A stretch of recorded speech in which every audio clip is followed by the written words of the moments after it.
Okay, hello. Are you ready to go? Brilliant. Thank you very much. Thank you for coming for Development Committee B today. There aren't any fire alarms scheduled, so if the fire alarm does go off, it's back through the main entrance and down the concourse for safety. Do we have any apologies for absence today, Norman? Yes, Chair. We've got apologies from Councillor Hornchin, and her sub is Councillor Holm.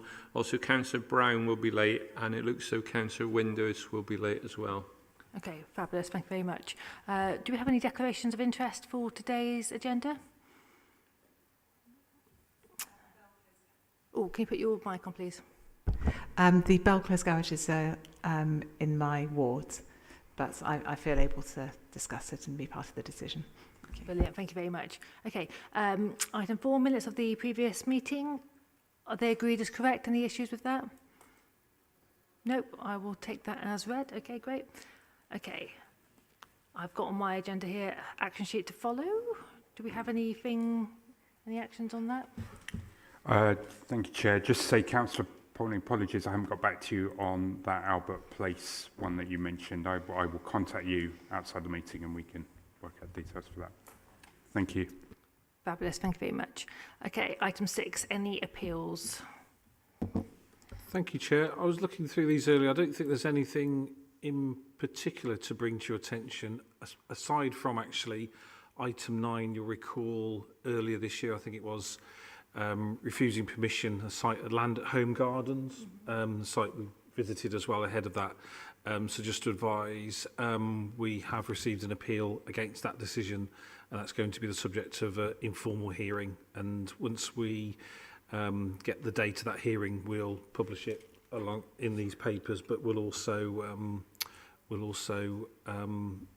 let local interested parties know as well. Do you know? Chair, if it helps, I can confirm that the hearing will be on the 15th of November. Perfect, thank you very much. Great. Okay. Do we have any enforcement? Do you have any enforcement updates? Yes, Chair. So delighted to report a full page of enforcement notices, nicely timed after our session at Growth and Regen Scrutiny a couple of weeks ago. It's always good to report that. Including a HMO as well, so something for everyone. But also acknowledging that the items 3 to 6 are actually reserved notices, so they're notices that were served on the owners of the former Wyvale Garden Centre. We had to reserve them recently, and so there they are, and they have all been appealed, of course, Chair. So we'll keep you posted on the progress of those appeals. But yeah, nice, heartening to see a full page of enforcement notices this time around. Fantastic, thank you very much. Okay, we're going to move to the member forum. So I've got slight computer issues over here today. So we have got, because this is a deferred meeting or postponed meeting from September, we've got 2 public forum sheets because some were missed off of the original public forum that was sent out yesterday because they were submitted for a previous for the previous September date. So you will hopefully have had an updated member forum email as well. And then also when it comes to calling names out, if anybody thinks that they should have been on the list of names that I've called and I haven't called you yet, just let me know and we'll allow you to speak as well. So for the first item on the agenda, which is Romney House, I don't have any public speakers. Is that correct? I think that's good. That's right. Yeah, no, good, great. Okay, so we'll go to the officer presentation, which is you, Peter. Thank you. Thank you, Chair. This isn't a normal report to you because it's in respect of a discharge of condition, and you'll see from your papers the reasoning behind that. You've been reviewing the Romney House application over many years now. You've had the outline application, which is approved. You've had the reserve matters, which was approved. And when the reserve matters came through, you'll recall that there was a debate about levels on the site and the request that when we came to discharge the condition in respect of the levels, that we brought that before you, and that is what we're doing today. So specifically, we are, as officers, saying that the information that has been submitted in respect of the levels is sufficient to discharge condition 2, which is attached to the approval of Reserve Matters 20/05477M. I think, any questions in respect of that? Can I move that we accept the recommendation? This, I hope, will be the last time Romney House comes here and we can just let the thing go ahead and let those houses be built, because I'm sure a lot of people need them. So I propose we accept that recommendation, move next business. Before that, can we just confirm exactly what is the level that's been reduced by? It wasn't the levels were being reduced. It was simply to, this is a site. That was the wording of the condition and when it came to you in November last year. You were particularly interested in the northeast corner, and we required the applicants to submit information on the existing ground level and the proposed ground level, which they have done. So just to give an idea of the difference between the two, and that really was the reasoning behind the condition. So it's not one where we're debating, there's no real, it's just an information submission really, rather than the merits of it or amending the scheme. The scheme's already approved. Any questions for that, or? Move on. I'm just checking, how does this differ from a reserved matter? Thank you, Chair. It's very rare that we would bring a discharge of condition application to you. They're just very rare. Reserved matters follows on from an outline, so that is specific details. So you have matters that are normally an outline comes through with details of the access and not much else. And then the reserve matters is the design of the proposal, the landscaping, the layout, and so on, and the full details. So it's kind of splitting up, if you will, a full planning application. So it differs in that respect. This is nothing of the sort. This is a condition attached to a reserved matters approval.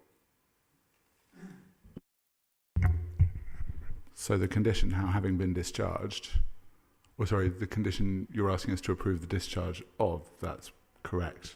So the options before the committee would be to approve the proposal as fulfilling the criteria that the committee wanted to see in the discharge of that condition. It's to get an assurance from us that it does. Having not been on the previous committee, I kind of put myself in the hands of the others. If the others all think that this does deal with their concerns, I guess then move on. I think the next slide shows that.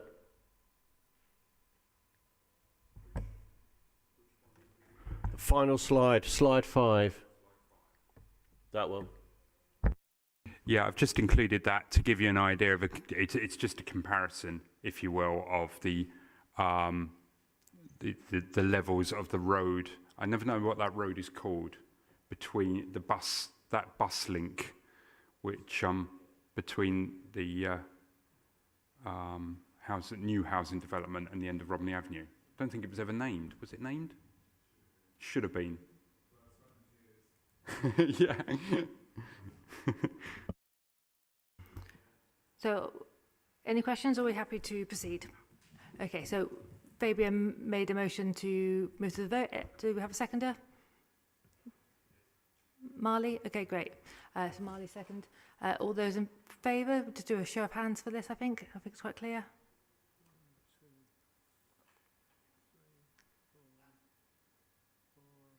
Sorry, Chair. I wasn't at the planning, so I will put my hand up. I wasn't there. I'll take that as in favour. Guy, you're going to abstain? Okay, so that's 1, 2, 3, 4, 5. 5, yeah, and then an abstention from Councillor Poultney. Great, fabulous, thank you very much. Okay, so we'll move swiftly on to item 2. Hopefully, if I can get my public forum.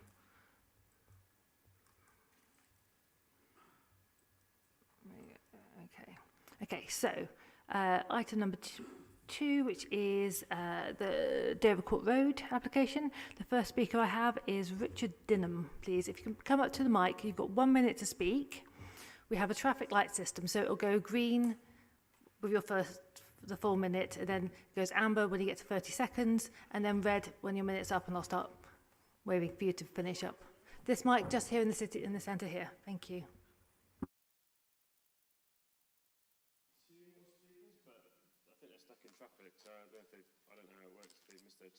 So, well, if you speak your statement 1 minute into that microphone so it can be picked up on the webcast, okay, that'd be great. Thank you. Yeah. Okay, I just wanted to generally speak about the report. Just shows a lack of recognition of the seriousness of the depot is going to create in terms of traffic and parking. The inaccuracy of the report. There's inaccuracy about the main access, about the fact that it affects 9 properties. It's a major in and out for at least 4 of those properties, which isn't in the report and has never been clearly shown on any plans. And I want to talk about the just general lack of respect just shown to residents. I think there was 190 comments on the last section, so you can see how important it is to local residents. I think the fact that it's going to have a massive impact on traffic, and the traffic survey was done over Easter holidays, the day before Good Friday, when lots of people were away. I think if there was a respect to, say, local residents, and something like that wouldn't happen, it would happen in peak traffic conditions. There's been many near misses over the years when it's been used for a network rail, and we're just very, very, very concerned the safety if this goes through. Thank you very much. Okay, next up we have Mike Sheldon, please.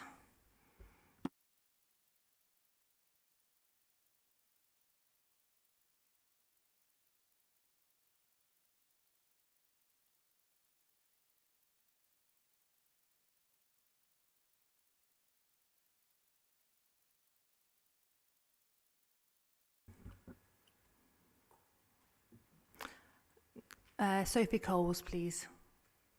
No. Inga Dingham. Lee Francis. Joe Holder.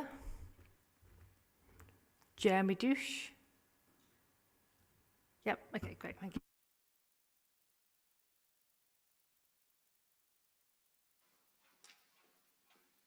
Good afternoon. Jeremy Douch, Transport Planning Consultant on behalf of the scheme. The application is informed by a detailed transport assessment which has been prepared using methodology agreed with the Highway Authority. The transport strategy for the site has been prepared following extensive engagement with key transport stakeholders, the master planning team and the public. The application is made in outline with all matters reserved except for access, as such a number of matters in relation to the internal highway layout, parking and servicing are to be approved as part of the future applications. Site's excellent accessibility by non-car modes.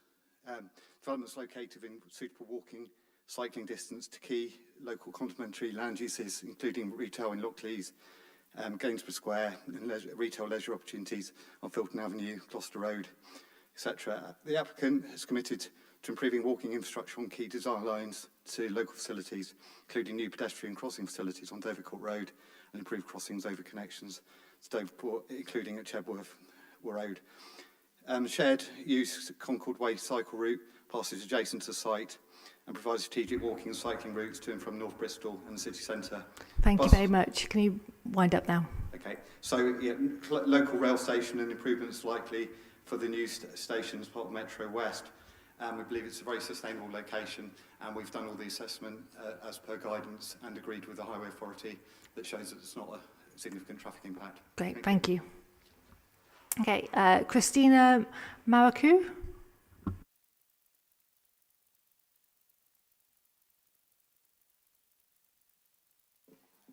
Hello, I'm Christiana Magariu from Gorham Homes. We know there are people across our city waiting for a home, and with this development on brownfield land, we aim to build 70 affordable homes. That's 70 families with a place to live. Alongside the council, we've worked with the community and responded to their concerns by removing an additional emergency access point, reducing the total number of homes and increasing parking, and contributing to traffic calming measures on Dovercourt Road. If these homes are approved, we will continue to work with the community to understand how our plans can truly benefit the area.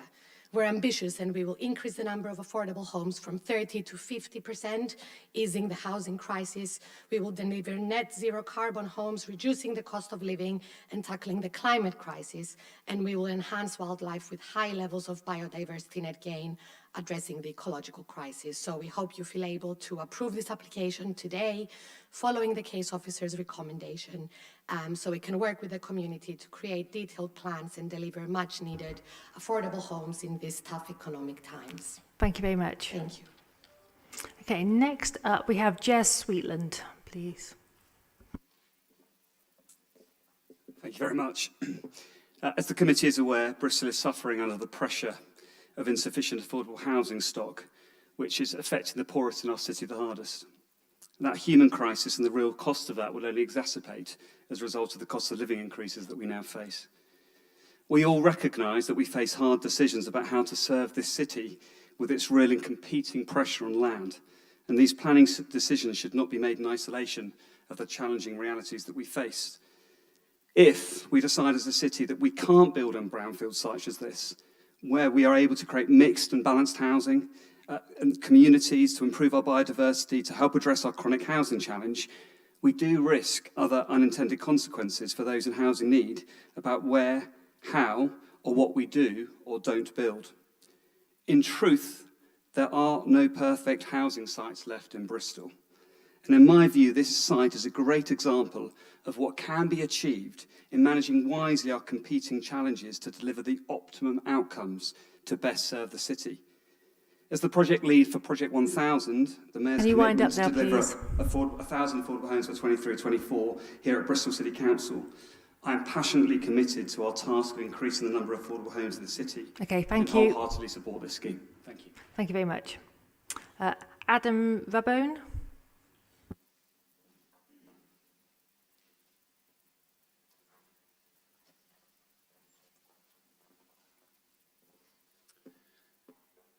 Okay.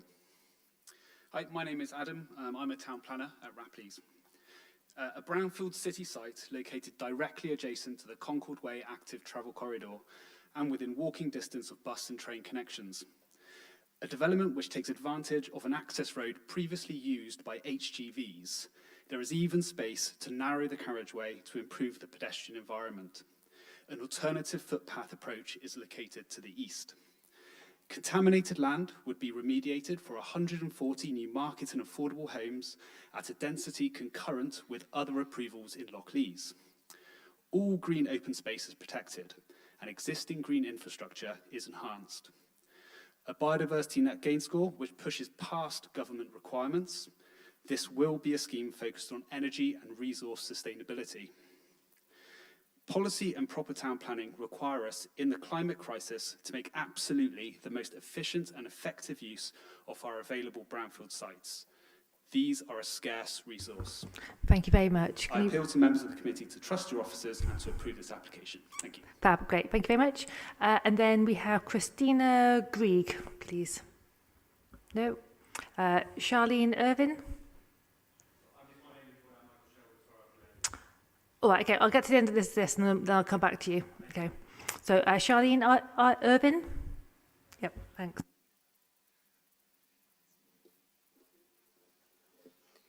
Hi. I'd just like to say that I'm part of the Dovercourt Road Action Group, and we would just like to say that there are lots of developments happening in our area, as you're aware of.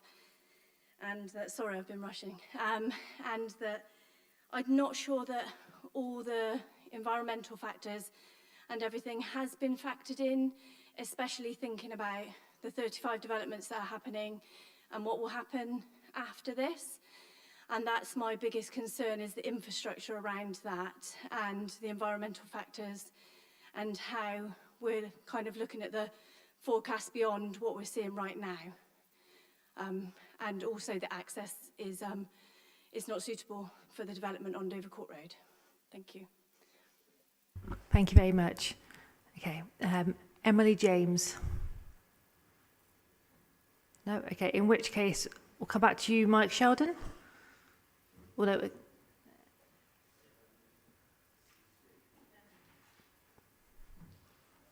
Hello, yes. right, great, thanks. Sorry, my name is Michael Sheldon. I live directly on the Dovercourt Depot lane. The access to my house is directly on it. There are a number of points that I wanted to highlight, which is, number one, in the application, there is no dedicated cycle access planned for this application. The ACOM transport assessment clearly states that any discussion with rerouting Concord Way does not form any form of this planning application, or mention of rerouting, and all, there's no, in the BCC planning report to committee, there is no reference to cycle access or lack of it. As you know, planning hierarchy is pedestrians, cyclists, municipal vehicles such as waste carrier and emergency vehicles. So, as I say, there's no cycling access.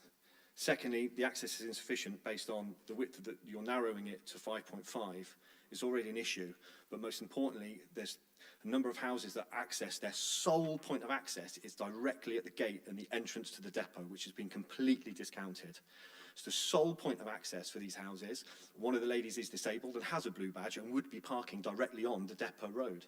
So if you're narrowing it to 5.5 metres as a carriageway, 2.2 metres wide pathway, which is what we would be reversing over to exit, we would be directly reversing into pedestrians from their sole point of access into cyclists and all other vehicle movements. Thank you. I need to ask you to finish now.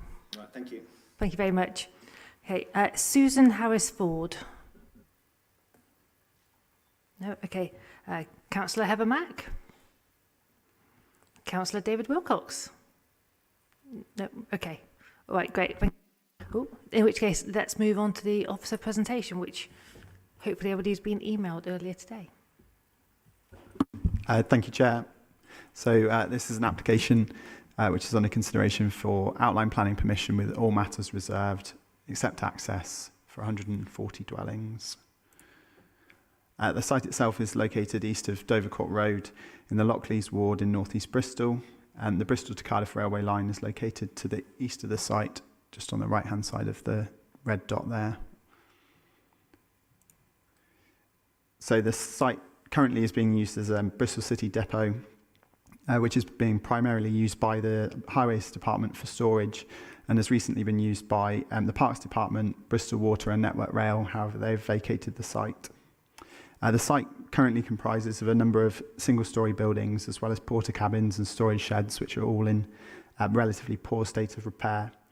To the west of the site, you can see there's a line of dwellings along Dovercourt Road, which I'm just showing here.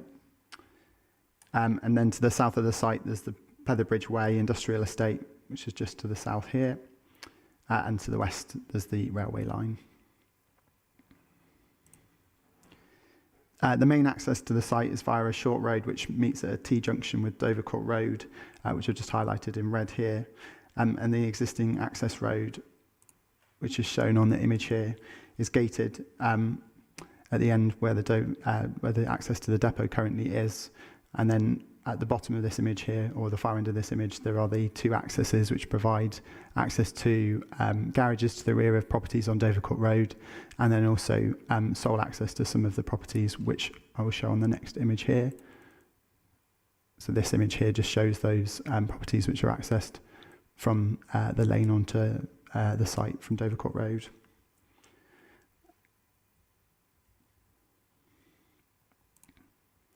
So moving into the site itself, so this slide just shows the access at the north end of the site, which provides access for Network Rail to the railway line, and that would be maintained. The allotments to the north of the site can be seen just in the far distance of the image there. This just shows the relationship of the existing properties along Dovercourt Road with the application site, so the boundary there. You can see the access lane with the rear of the garages and the houses beyond. This just shows the eastern edge of the site, so the site on the left-hand side of this image slopes down steeply to the brook, and then you've got the railway line beyond. As you can see, everything's in a little bit of a poor state of repair with lots of fly tipping and sort of rubbish on the site. And then this is the central part of the site, which has the single-storey buildings. There's the former sort of grit silos for the highways department. And then again, you can see this is the southern part of the site with those houses on Dovercourt Road below. You can see that the sort of nearest part of the image there is set slightly lower down as the site begins to slope down the hill. And then finally, there's a view looking north back up through the site from the southern end. So yeah, it's worth noting that this application is for outline planning permission only, and therefore the information for approval is actually limited.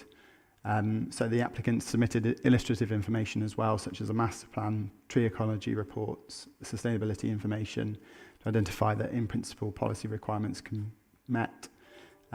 If approved, there would be a requirement for an application to be submitted for reserve matters.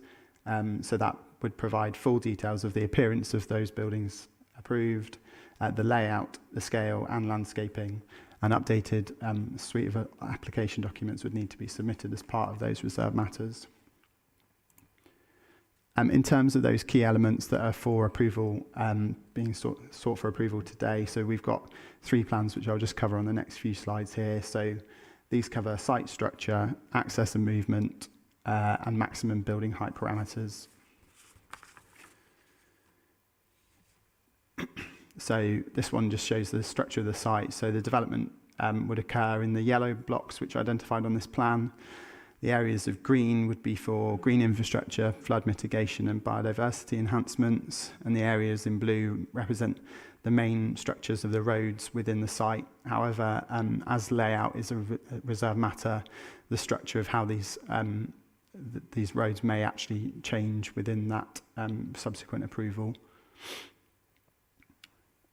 It's also worth noting that one of the closest properties to the site which adjoins it are these ones that are accessed off Dovercourt Road here. So you can see there is this property here which directly joins the site. There are other properties which are on Dovercourt Road which I pointed out previously. So they'd be located approximately 30 metres away from those development blocks. And that would ensure that there's no sort of issues with overlooking on that side. And then this closest property here only has a side-facing wall, so there's no concerns about overlooking from that perspective. And then due to the level change between the site and this closest dwelling here, the proposed houses would sit much lower than the existing property. So it's unlikely that there would be issues with overshadowing or overbearing. But we do have a requirement for a daylight and sunlight assessment to be submitted as part of a reserve matters application, and that would need to demonstrate that there wouldn't be any harm to residential properties through those issues. Just moving then on to the access and movement plan. It's worth showing you this because as the application originally submitted, there was a proposal for an emergency access to be located between numbers 98 and 100 on Dovercourt Road, so just where my mouse is hovering there. Oh, sorry.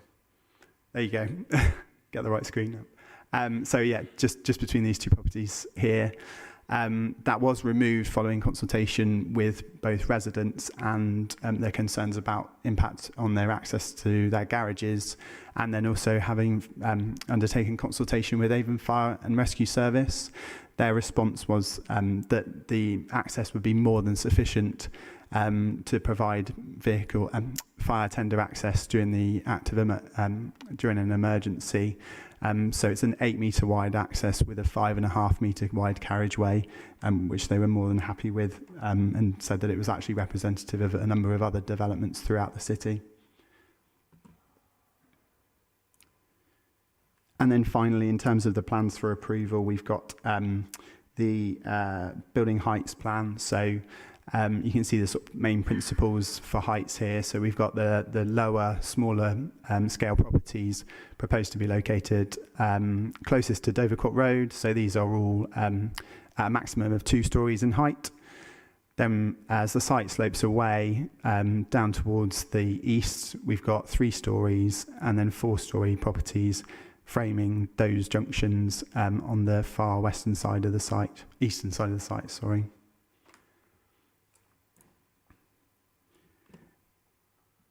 And then these are just a couple of images which are sort of illustrative master planning, so they just demonstrate how any future reserve matters application may appear. So you can see there's large areas that have been given up to here in accordance with that initial site structure plan for green space. You can see that there's been care in terms of the design for the master plan to avoid any dwellings that abut those properties which are closest to the access from Dovercourt Road. And then you can also see the parking spaces here. So they've shown that 170 car parking spaces could be provided for the 140 homes, which is quite significant, really. And as a result, there's no concerns about overspill parking onto Dovercourt Road. And then this is just a 3D image showing the that master plan. So you get an idea of the heights of the buildings. So 2 stories along that Dovercourt Road edge, then stepping up to 3-story townhouses, and then 4-story blocks framing that main entrance into Dovercourt, between Dovercourt Road and the site. So in terms of just covering a summary of the public consultation, so there's over 180 comments that have been submitted in objection to the application. We've had some comments of support as well. And then there was a second consultation undertaken at the end of July, which followed the removal of that access, the emergency access between 98 and 100 Dovercourt Road. Only 2 further responses were received in objection since then, and neither of those were in relation to the removal of that access, which I think suggests that that change has been widely supported by local people. And then we've had comments from both the local ward councillors, which I believe you've got in your public packs today.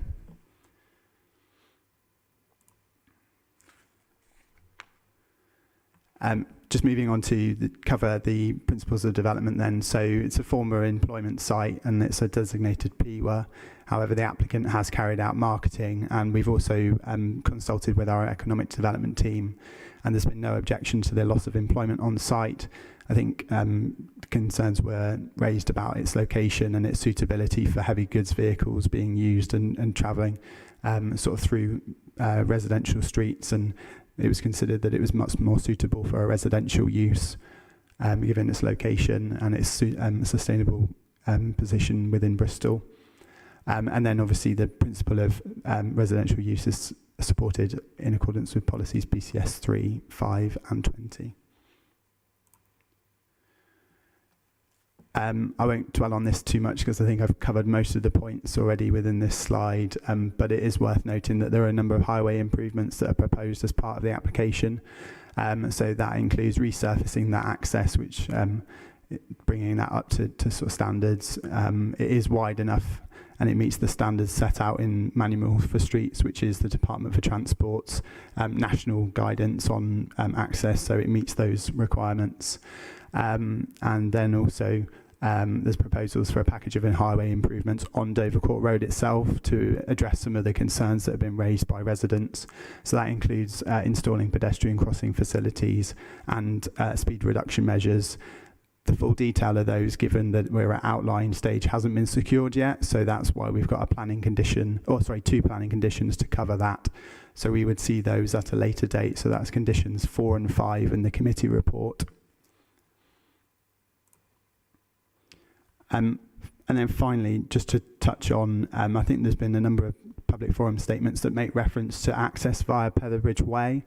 It's worth noting that this is taken from the important open space which is proposed or would be affected by that access from Petherbridge Way. So that would require the removal of a number of Category B trees which would be protected under the local plan. it would be contrary to the local plan and affect that important open space designation. And then you can see, admittedly this image isn't particularly clear, but there's quite a significant change in levels there that would mean that it would need a very significant large bridge in order to address that gradient change between the two parts of the site. And then you can see, so this would take us onto the bottom of Dovercourt Road, and Petherbridge Way is actually sort of on the other side of those trees there, and it's set even lower. So that's the top of it, of the industrial units there, and the top of and the bottom of the site is up here. So you can see that that's sort of 6 or 7 meters drop in quite a short space of sort of land. So the gradient is quite steep between the two there.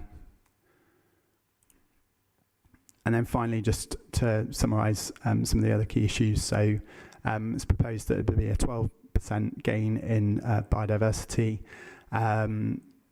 We've secured the necessary number of replacement trees via condition, and we've got a heat hierarchy compliant solution for air source heat pumps, which deliver a 20% reduction in CO2 emissions in accordance with policy. And as a result, we're recommending that the application is granted subject to planning agreement and conditions. As a Bristol City Council application, we would secure these via Memorandum of Understanding. So that would be for affordable housing, 8 fire hydrants, and then the package of transport measures to address the concerns of residents. Thank you, Chair. Thank you very much. And I note hands, but unfortunately we can't start. It turns into a debate, and at this point it's a conversation and a debate between the members of the committee, not anybody else, unfortunately. Okay, so don't make me have to tell you again, please. It is now not a point in which we've read your public forum statements, and I know, and I am sorry that you clearly disagree with some of it, but unfortunately, from this point onwards, I have to ask you to not. No, because if I have to keep on asking you, I will have you thrown out of the chamber. So I would like you to now please listen, but not engage with it verbally. Thank you very much. Do I have any questions from the committee, please? Okay, Guy. A few, Chair, apologies. So this is looking at means of access to the site, right? Almost everything in the application, and there is a lot to like in this application, but looks like it's reserved matters. So could you just clarify exactly what we're deciding on today, what will be decided on later, and what the relationship is between this committee hearing and future committee hearings? Yeah, I've got a slide which just covers that. Apologies, I might have covered it a bit too quickly, but so it's all matters reserved except access. So we're looking at the access, so the transport implications of the development, and then whether in principle the site can accommodate 140 homes.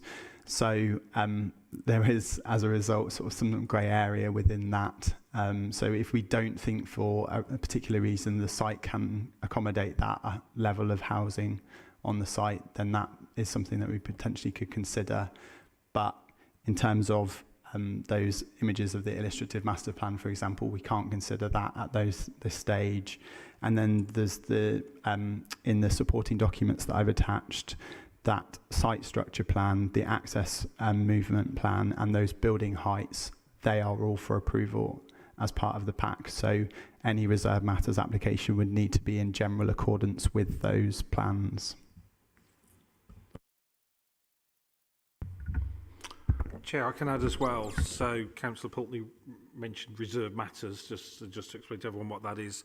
So in the event that outline permission is granted, then nothing can start on site until reserve matters, i.e. the details that aren't being considered today are considered and approved. And that is almost like another planning application. It's not the same as this one, because it would be considered in the light of outline permission being granted. So the principle and the number of units can't be reconsidered at that stage, but all the other details can be. The parameters that Alex has shown, that the reserve matters have to comply with that. But what you would see is almost the equivalent of the illustrative layout, but it would no longer be illustrative. It would be the layout that's up for approval at that point in time. And then you'd get all the other details you'd expect, such as the elevations of the dwellings and the floor plans and things like that. It's filling in all the details to then allow development to take place. So like I say, it's almost like another planning application that comes in, and that's subject again to the same kind of public consultation from us as local planning authority. And I would say, given the scale of development, it's likely that it would end up here at the DC committee. Let's go, if you've got a follow-up question, then we'll go to... So, Fabian, was your question a follow-up to that, or was that a new question? Okay, to follow up on that quickly. So in terms of the transport, so the means of access to the site, if that gets passed today by this committee, that then becomes locked in, that's what it is. The reason for my query, so I'm just looking at page 44 of the officer's report, and I'm assuming the internal and external consultees are there because they have something prurient to say, right? We consult with them because they're the experts in certain fields. And the submission from Bristol Waste reads, I'm aware the response deadline has passed for this application. When it has been the development option has been chosen, Bristol Waste will comment further. We would need to know the number of apartment blocks, how many units are in each block, to enable us to determine the bin provision. We would like to ensure the main vehicle access is suitable for refuse and recycling vehicles, and that the roadways are adopted. So in other words, Bristol Waste has completely missed the boat on this one. If they want to ensure those things, there's nothing they can do. And no, so I think their point is more about the mix that's proposed. So the fact that there would be apartments on the site or houses would be that they would be serviced very differently. So you might have a communal bin store for an apartment block, whereas individual homes would be serviced differently. So it's more in reference to the layout internally, and then the mix and the type of houses that are or dwellings that are being proposed, rather than the general principle of what's being looked at today. And Chair, at this stage, though, obviously we're assessing the suitability of the access for all the things that come along with a housing development, such as refuse collection and recycling collection. So could I ask Luke to just explain a bit about the assessment that's been made at this stage? So when we're assessing whether an access is capable of catering for refuse, highways, we request what's called swept path analysis, and we request that for the largest waste vehicle that Bristol Waste utilise. So in this instance, the work has been undertaken to show that the site can be serviced by the largest vehicle that Bristol Waste utilise. And then, as Alex has mentioned, the bins themselves, that will come at a later point, but I can confirm it can be accessed. Fabian. Thank you, Chair. Concerning the width of the road, you've said the proposed width of the road and proposed width of the pavements. What's the current width? Because we're talking about the site, the road was used for HGVs. Yes, so the entire carriageway, which includes both pavements, I'll return to the photo I've got as well, which might help to show. There we go. So the entire carriageway and then both pavements currently is 8 metres wide, and then either pavement is approximately 1.5 metres wide. So in order to increase or improve pedestrian connectivity, it's proposed that one of the pavements would be increased in width to 2 metres. So the carriageway would actually be reduced because it is so wide at the moment. And then that would be 5.5 metres wide, then the carriageway. So you've got 2 metres, 1.5 metres for the pavements, and then 5.5 metres for the carriageway proposed. I think if you went, yeah, okay. One of the public forum letters refers to, at least one of them refers to traffic accidents in Dovercourt Road. So is there any way we could, condition traffic calming, certainly at the junction and maybe elsewhere, to actually mitigate that and make it safer? Maybe a speed table at the entrance to actually really slow traffic down and actually, improve, so we can actually try and put some road safety gains in for local people. Yes, so that's conditioned in conditions 4 and 5, I believe. So that makes reference to those speed reduction measures. As I say, because of the fact that it's outline planning permission and we don't know exactly how many dwellings are going to be there and what the mix would be. So at this point in time, we'd need to condition that information. But I think, Luke, did you have something to add? No? So yeah, it's condition... Sorry, let me just turn to the right page. So yeah, approval of roadworks necessary. You'll see that there's some bullet points there which list a number of the measures that are proposed to be included as part of the development. And whilst they haven't been designed yet, and typically that isn't the case, typically you would have a subsequent highway agreement put in place for the developer to implement those measures. And that's even on the case for full planning applications as well.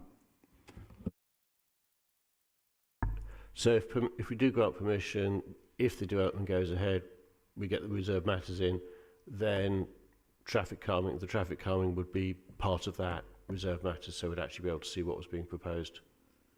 Yes, so in order for them to start on site, they would need to provide a plan showing this information and then have the highway agreements in place to implement those works that are listed there.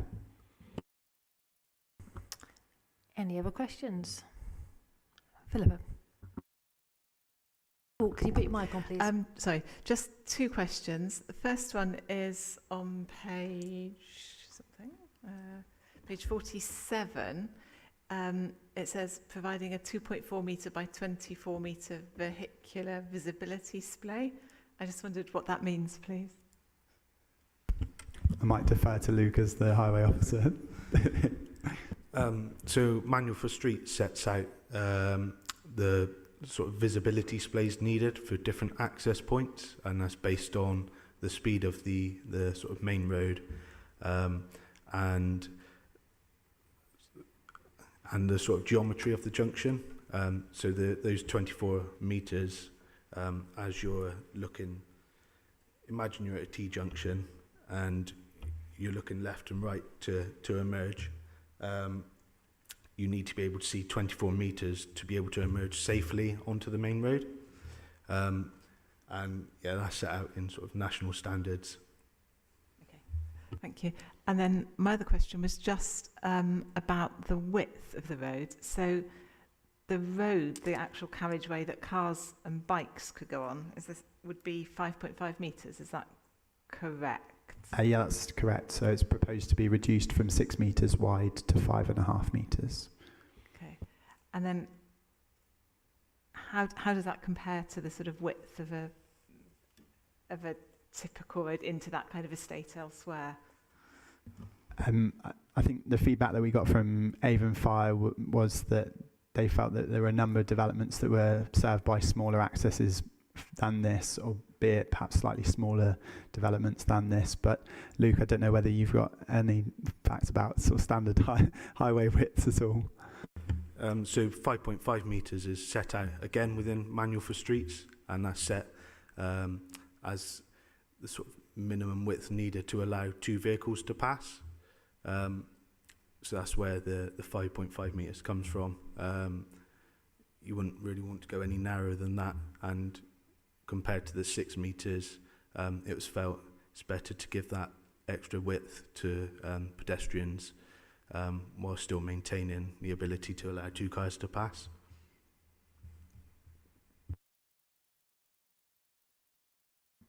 Okay, Lorraine, then Guy. Thank you, Chairperson. I'm looking at Google Maps because I don't know if I'm allowed to, but it was not making sense looking at the sheet. I'm just being honest. I don't know if I'm breaking the rules, but it wasn't making it clear for me on the sheet. So I looked at that, and it does give it a slightly different dynamics. Am I allowed to do that? Have I broken any? No. Oh. So on, just in case, you never know.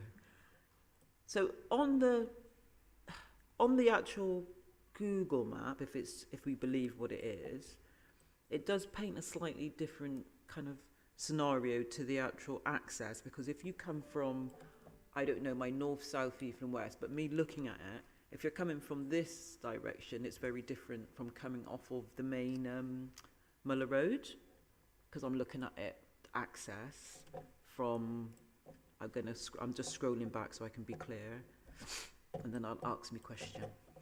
So I'm kind of looking down, sorry, it's a long way up. Right, so I'm at the part, so obviously the residents can't comment, but you might visualise this. I'm at the part where Concord Way meets Dovercourt Road. Does that make sense to you guys? And then it's taken me through some sort of forest, no houses at all except for a farmhouse, and across the old Muller Road, I think B&Q or depot is like behind that.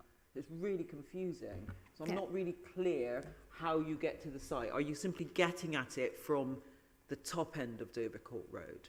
Because the other way of getting to that Dovercourt Road doesn't seem like it's accessible. So what Alex is doing now is he's going to bring up Google Maps, and then we can all look at the same thing at the same time. Because one direction doesn't look right at all, and the other direction would mean all the traffic would have to come from the top end. No, but I'm saying how you get there. How you get to the actual site. So if you were travelling from the north, you would turn left into the site. Oh, wrong screen. Sorry, there we go. So yeah, if you were travelling from the north, you would be turning left into the site. That's right, that's what I can see. And then from the south, this is almost a bit of a cul-de-sac down this way. So you would, if you were driving from Muller Road, you'd come via Down End Road and then turn left into Dovercourt Road. Right, so I stand validated because that's the bit that was confusing, that left part of the screen, because you're not going to get heavy good vehicles, sort of like big trucks and equipment through that route. So to access Dovercourt Road, you'd have to come from the right-hand side. I'm just questioning this answer. Can we use mics if we're talking? But that site was previously used for HGVs, which must have either gone through Dovercourt Road all the way up, taken a cut through Dovercourt Road from Muller Road, or, so I... So, Chair, I hadn't quite finished, so I was just setting the picture. So my question, actually, because I did have a question, but I was just trying to formulate it in my mind, because all of us think slightly differently. So to access the site, you would have to come from the north side of Dovercourt Road. Would that be correct? No. So both.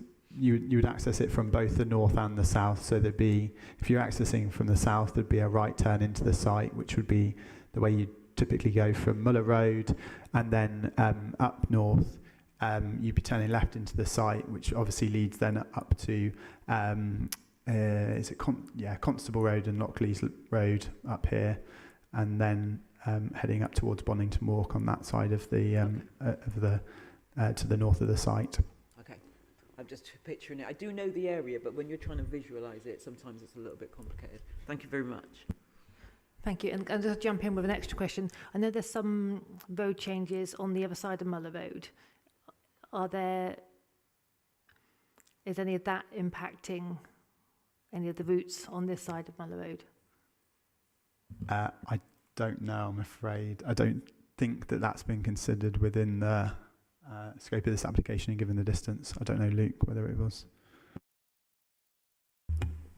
So there was a proposed Muller Road scheme. However, in assessing this development, it wouldn't have been considered. But realistically, it wouldn't have impacted the routes to site for vehicles. Okay, thank you very much. Okay, so then Guy, and I am aware, Andrew, that you missed the very beginning part of public forum, but if you would like to ask any questions, I'm minded to let you. Okay, so Guy, and then Fabian, if you wanted to add on anything. Yes, I too was looking at Google Maps, but I also know, I used to be a ward councillor for this area. I know Down End Road very, very well. I would say you would struggle to get a transit down that road when there's cars parked on both sides. So I'm wondering how much that factors in to this particular application, given that it's site access. Do we take site access to be as in from the nearest road to it, or can we take a wider view that would include what is clearly intended to be the main access road to the site? Chair, I think our advice really is to, the highway conditions around the site are the highway conditions. And yeah, from the north, it's quite clear. From the south, a bit more convoluted, but it's still on, public highway. I would point the committee towards the comparison really between what's proposed here, which is residential development, and there would be a volume of, of traffic, residential related traffic with, weekly bin and recycling collection and, some deliveries, of course, but compared to the lawful use of the site as a commercial depot by both the council, as Highways Authority, Parks, and prior to that, Network Rail. So, I think that should be in your minds really when you're making that, taking that view on how suitable the access is. We feel the access itself from the site to Dovercourt Road is absolutely fine, and those visibility displays as required by national guidance are there. The kind of the highway conditions beyond that are just the highway conditions, but the site has operated in the past as a commercial depot. Was that a wave from you, Marley? Yeah. My question, because I think we've all been looking at this site on Google Earth quite a bit now. One of the things I know, because I know Dovercourt Road pretty well, is there's that sort of cycling route that comes from off Miller Road before joining it. Why is there not a proposal to sort of link up a new pedestrian and cycle way from the south? So that forms part of a potential separate proposal. So that doesn't form part of this application, but we have added an advice to the recommendation for the teams to effectively be working together. So the applicant and that project team, which is in with Bristol City Council, have already had meetings about how they can make sure that this development does not preclude the development of a future cycleway. I think it's called Concord Way. And at the moment, that proposal is sort of in development, and it's not certain whether that would be an off-road route or an on-road route. But effectively, the teams are sort of committed to be joined up, and we've added an advice as a planning authority that the two teams should work together to make sure that they can work in combination with one another. Thank you. So just to clarify that, the specifics of that are something that will be decided in a future application? Yes, that's correct. Thank you. Can we condition that? It's not part of the proposal. It's not a requirement at this stage from us in terms of transport mitigation. I think what we do have is sufficient comfort that is being looked at, and I think at the moment our advice is we can't determine whether it's through the site or to the or on road. So I think, as Alex said, I think that's something that's being worked through between the two council departments already, really. So I don't think it would be sound to actually condition that for this permission at this point in time. Okay, thank you. Fabian, go on then. Yeah, I mean, my thinking is that this site has been used for HGVs and other things, so other larger vehicles than cars and transit vans. So, and people are, Down End Road, Dovercourt Road, October Lane, and all that. They're going to be buying off, ordering stuff online, and they're going to have transit vans and refuse trucks delivering around there anyway. So, I think sort of the idea that road isn't suitable for cars is a bit of a red herring.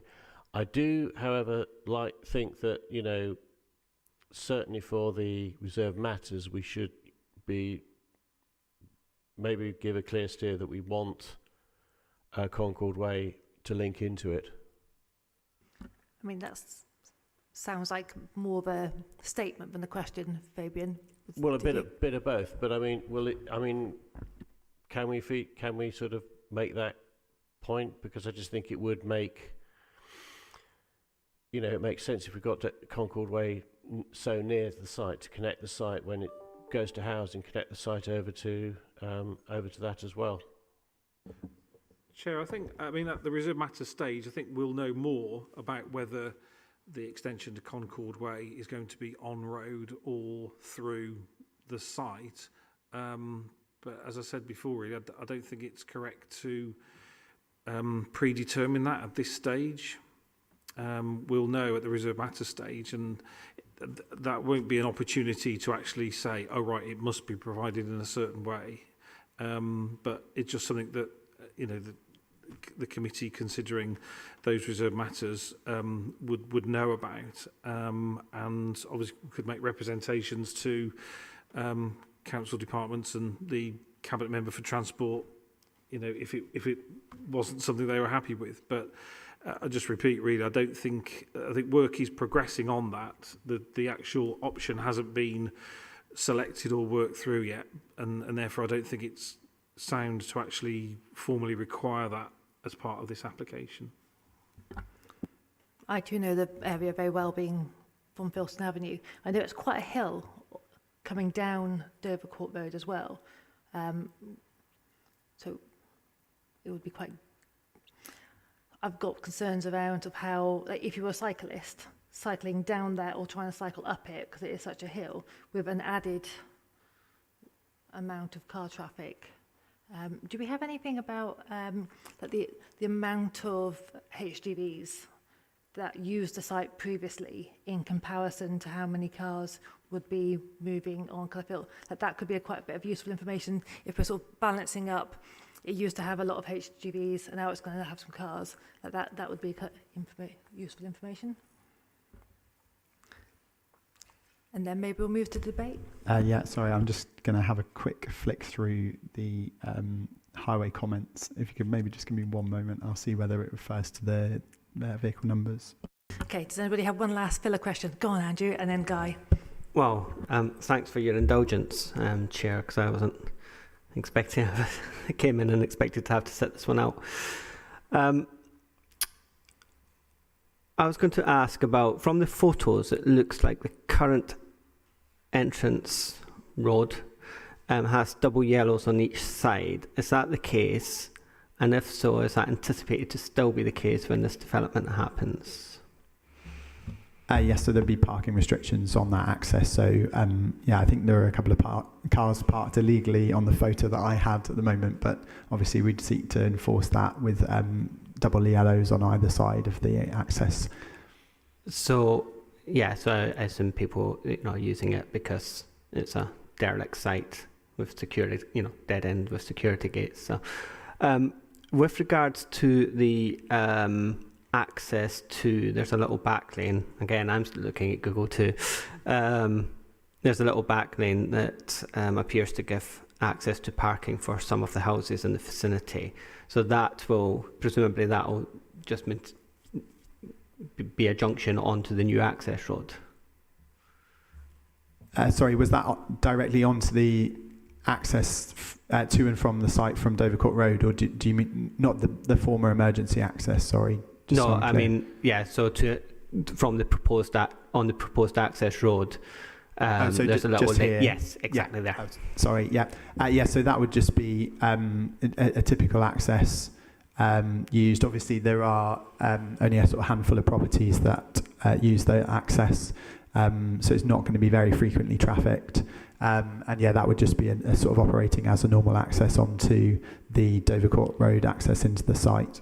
Okay, and the other question I had, although I can see Fabian was indicating, so I don't know if it was a follow-up on that point. I've got a separate question. I just wanted to raise a technical point, because you came here while the public gallery once the public thing had started. I don't know that you are allowed to take part, and therefore, if you vote on this, or if you Are Well, you he opening can't- this up to legal challenge, which Yeah, Fabian, I want to avoid? Fabian, I can chair this. It's fine, thanks. He can't vote on it because he missed the beginning of public forum, but I know that he also has very good and insightful questions that I feel the committee would benefit from, and it would be helpful to our decision, but he can't actually vote because he missed off the very, very first part of the public forum. But he can ask questions, and I'm allowed to make that decision.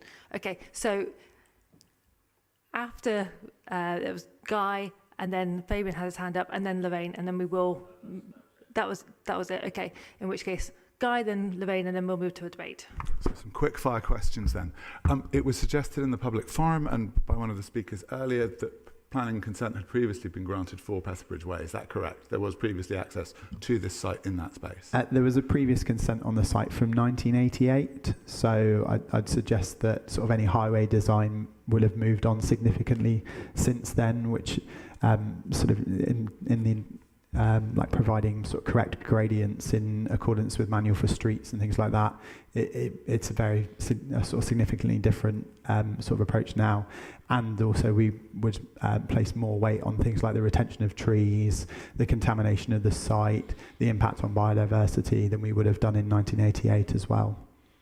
Sure, thanks. Which brings me to my second question. When was this site last in use as a depot? So it's currently being used in part for storage by the Highways Department. So whilst it's not being used regularly, they did vacate the site. I think, let me just double check my committee report and I'll come back to you. But it's, I think it's in the last sort of 2 years that they vacated. But Chair, can I emphasise that its lawful use is as a depot, so that the intensity of that can go up and down. And so I think it's what the fallback position of the site is probably, you've got to imagine, the most intensive use of a depot that you can imagine, really, because that and the assessment of these proposals has to be benchmarked against that. Okay, final question then. You talk about, obviously, the council. The council in this case is the landowner, I think, as well as being the developer, as well as being the decision maker. Different aspects of the council have different relations to this planning application.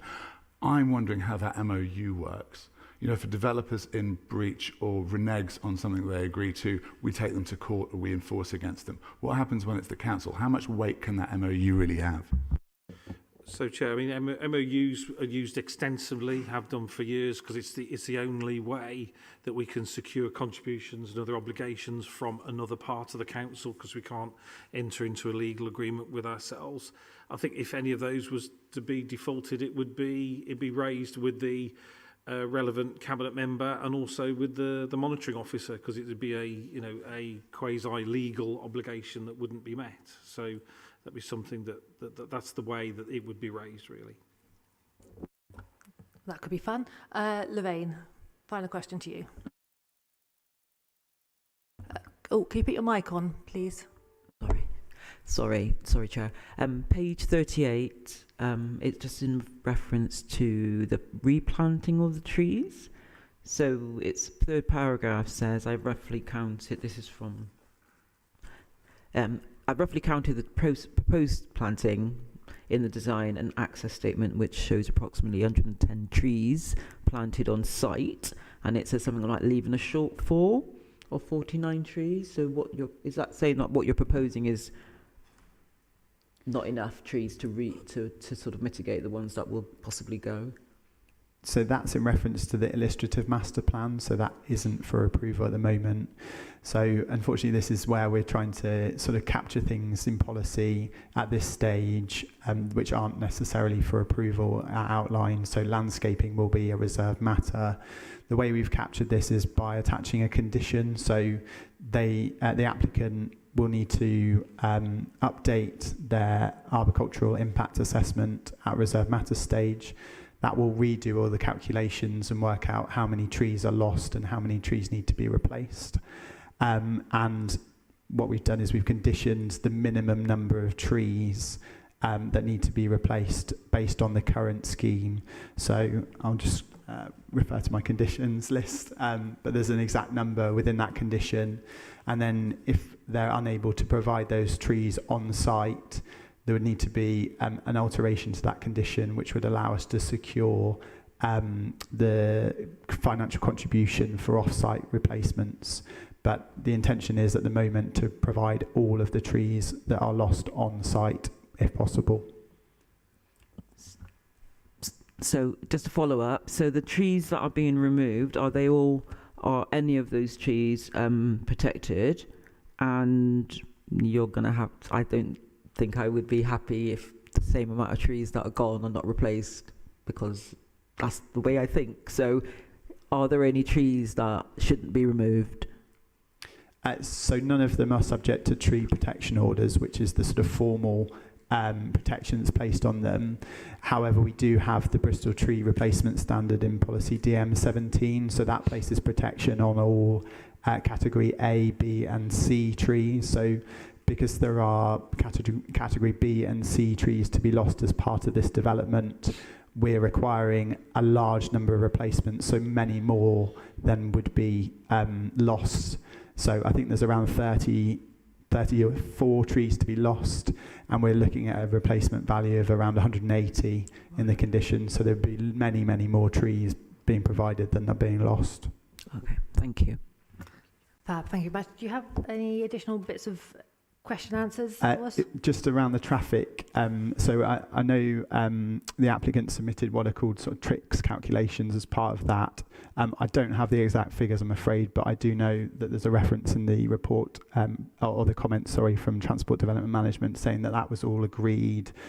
So I don't have a comparison, I'm afraid, but they were satisfied with the level of traffic proposed from the development in comparison to the existing one. So apologies, I don't have the exact figure, but hopefully that provides some comfort. That's okay, thank you very much. Okay, who would like to kick us off with some comments? Marley. Thank you, Chair. So today you've helpfully outlined how we're basically deciding on two things: whether this site is appropriate for up to 140 residential dwellings, and whether the access that is being proposed is adequate. On the first point, I think this is an appropriate site for these number of dwellings. You know, it's a brownfield site not far from local amenities and public transit. The fact it's Bristol City Council moving it forward, and you know, we're meeting our own affordable homes policy, so there'll be a good portion of new social rent council properties and other affordable homes is something I'm looking very favourably on. The other point, which is something that has been raised in public forum by a number of residents, are the concerns about access, but I would sort of defer to what we've heard today and in the report pack about that the access to this site being representative of a number of other sites across the city and being acceptable. So for those reasons, I'm in favour of this proposal today. Yeah, the only disclaimer is, you know, there's other points about sort of walking and cycling links and other possible links, but that's coming in future applications. So yeah, I'll be keen to see more on that. Was that a hand from you as well, Guy? Okay, so Fabian, then Guy. Okay, yeah. I mean, I agree with Marley. I think this is an appropriate site for housing. It is brownfield, and my thinking was, well, if we've got HGVs, I mean, if we didn't put housing on here, we could flog that to some kind of heavy industrial developer, you know, business, and that we could have HGVs, tipper trucks, goodness knows what, coming in and out all the time. And if I was a pedestrian or a cyclist or just in my own car, I'd rather, you know, I'd rather not confront something that big on a road like that.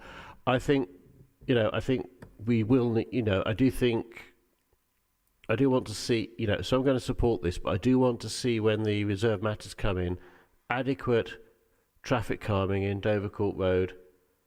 I do want to see adequate connection of the southern part of the site to the Concord Way cycle path, the cycle and walking path. I think those are no-brainers to actually make the site more, you know, to connect the site and make it safer.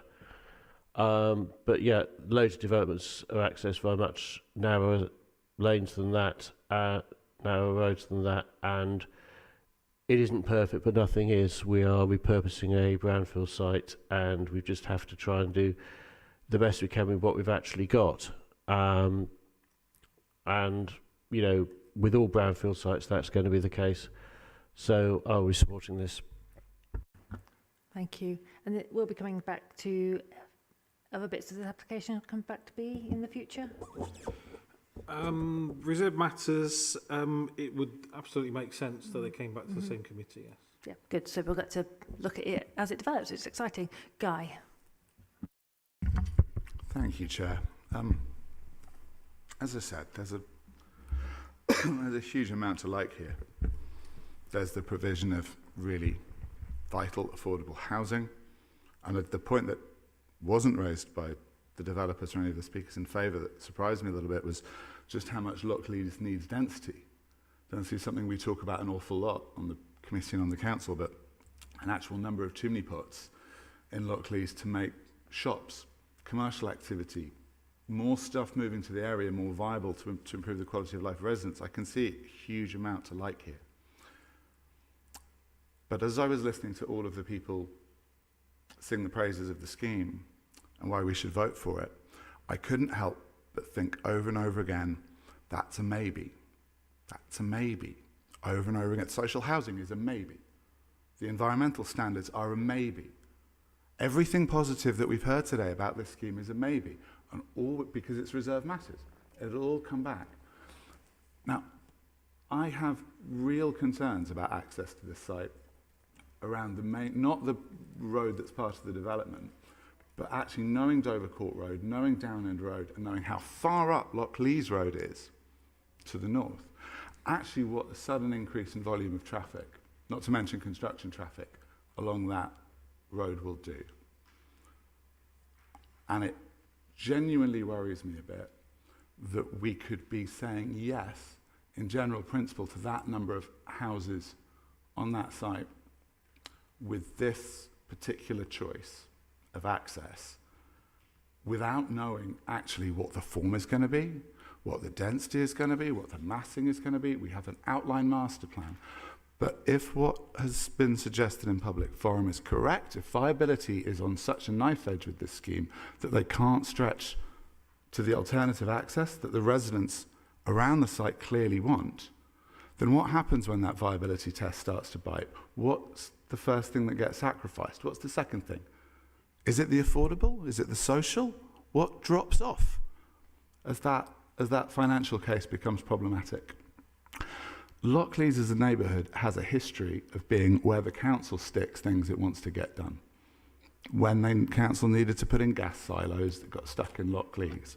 When the council wanted an IKEA, it got stuck in Lockleys. Over and over again, the city's infrastructure got dropped on the same neighbourhood who was asked to pay the price over and over and over again. When we have 182 people writing in an objection, and a huge number of them in the public forum here today saying that the problem is the access is in the wrong place, I'm minded to give the residents the benefit of the doubt. As I say, there's a huge amount to like here. There is a huge amount in this report to like, and I really want to support this.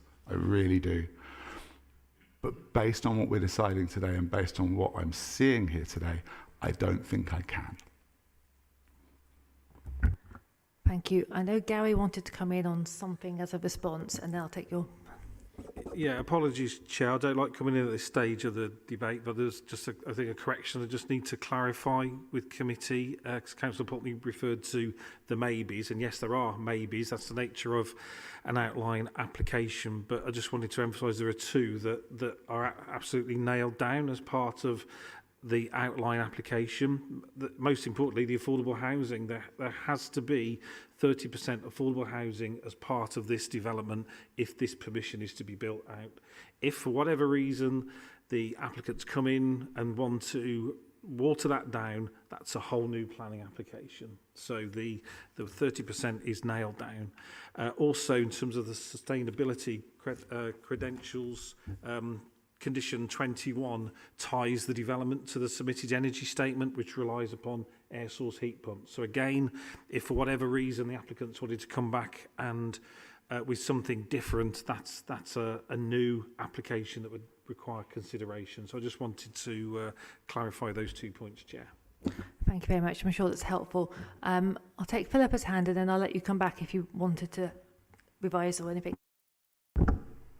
Thank you very much. I think when we're making decisions like this, for me, I tend to think, of myself as sort of representing the whole of Bristol. And I know that there are very, very many thousands of people in Bristol in desperate needs of homes. And we have to remember those people. And we have to remember all the issues that come with not having homes. So that is a very key point. I do hear the arguments about the access. I can see it's not perfect, but we have had... we have got standards. The road does meet that width standard. I actually went up last night and had a little look at it, and it didn't look any narrower than my cul-de-sac, which has about 100 houses altogether. So, but obviously basing it on the experts' views of the traffic. So I will be supporting this.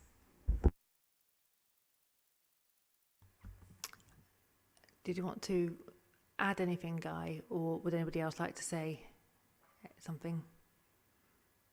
Lorraine? I guess, thank you, Chair. I guess, it is one of those things which means that as the site continues to develop, it will have to keep coming back here. That's correct, isn't it? The proposal will have to come back. And I guess the major construction management plan will be scrutinised by us. I know we're not in scrutiny, but I will look forward to seeing that, and hopefully I will ensure that it's a really dignified plan that recognises the concerns of the residents. So, we've got to take the first step forward, and we're considering 2 things, albeit important things. But there is a lot more to look at in the future. Thank you, Chair. Thank you. I mean, I'd like to say how much I think we've clearly heard what the residents have said about their concerns about the road. I know that it is a VAT run, that route from Dovercourt Road down to Down End Road being from that neck of the woods in the first place. And I'm quite concerned that the other schemes on the other side of Muller Road haven't been taken into account when considering this scheme, because I think they will have a massive impact now that Muller Road is kind of being funneled all the way up. It already kind of splinters off at the Down End Road point as it is. Wouldn't want us to do anything that made it worse. But I am very pleased to know that the 30% affordable housing is locked in. That is very reassuring, I find. Anybody else, or shall we move to a vote? Would anybody like to... You keep giving me a face? No? Would anybody like to move the officer recommendation? I'll move the officer recommendation. But I would like to stipulate that we do really want to see, adequate traffic calming measures when the reserve matters turn up. We need to see adequate traffic calming, because if it's a rat run, that's what we need to tackle. Yeah, and we also absolutely want to see the site connected up to Concord Way. Absolutely, connect the site up to Concord Way. Those 2 things that I really will be looking for when this comes back. Mm-hmm. And I'll be kicking off if either of those are ignored. Yeah. With that in mind, I propose the officer. With those 2 strings attached, I propose the officer recommendation. Okay. Do I have a seconder for that? That's Marley. Okay. I'll take a roll call going round from Fabian and along down there.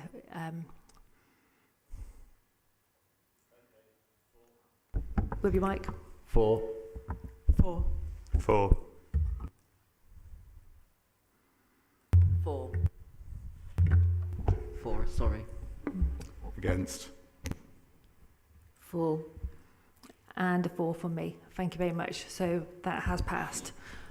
Let's just take a brief 5-minute comfort break whilst we shimmy everything around and move on to the next item. Thank you very much.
Come back, are we all ready to go? I think we're all here. Perfect. Okay, so item number 3 is the garages on Bell Close. We had an informal site visit this morning to look at the site, but it's an informal one, so even if members weren't in attendance, they can still vote on this application. So the first full public forum we have is David Hagan. Fab, thank you. So just up to the mic, you've got 1 minute to do your public forum. Thank you very much. Thank you, Chair. Yes, so this scheme proposes a bespoke residential development seeking to optimise a disused brownfield site whilst utilising a modular construction method. The proposed housing would comprise 100% affordable housing. The house types proposed are a unique design for single occupants, for which there is no specific minimum standard provided within the nationally described space standards. There is a need for single occupancy dwellings in this part of Bristol, and as such, the council will manage the letting of these properties to ensure they are let to individuals only. The design team has prepared a biodiversity net gain assessment. This shows a net gain of 17.9%, which is 7.9% over the requirement which Bristol City Council seeks to achieve. The key benefits of the scheme are 100% affordable housing on site, which policy only requires 30, 80% reduction in residual CO2 emissions, policy requires 20, 17.9% biodiversity net gain, the legislation requires 10%, high quality landscape enhancement and improved accessibility and permeability. Taking into account the clear material benefits of this proposal, it is considered that planning should be approved in line with the officer recommendation. Thank you very much. Okay, next up we have Jean Brighton. Nope, okay. And just because we had a few missed statements, is anybody here thinking they've submitted a statement but hasn't been called? Nope. Brilliant. Okay, over to you, Peter, please. Thank you, Chair. This is, as you know, application Bell Close. The proposal is redevelopment of the site to provide 9 residential dwellings, together with car and cycle parking, refuse and recycling storage, and hard and soft landscaping. This is a full application. I'll skip through this because you went there this morning, but nevertheless, this is the, let's get my, this is the application site. This is the access off Bishop Manor Road, going around the back.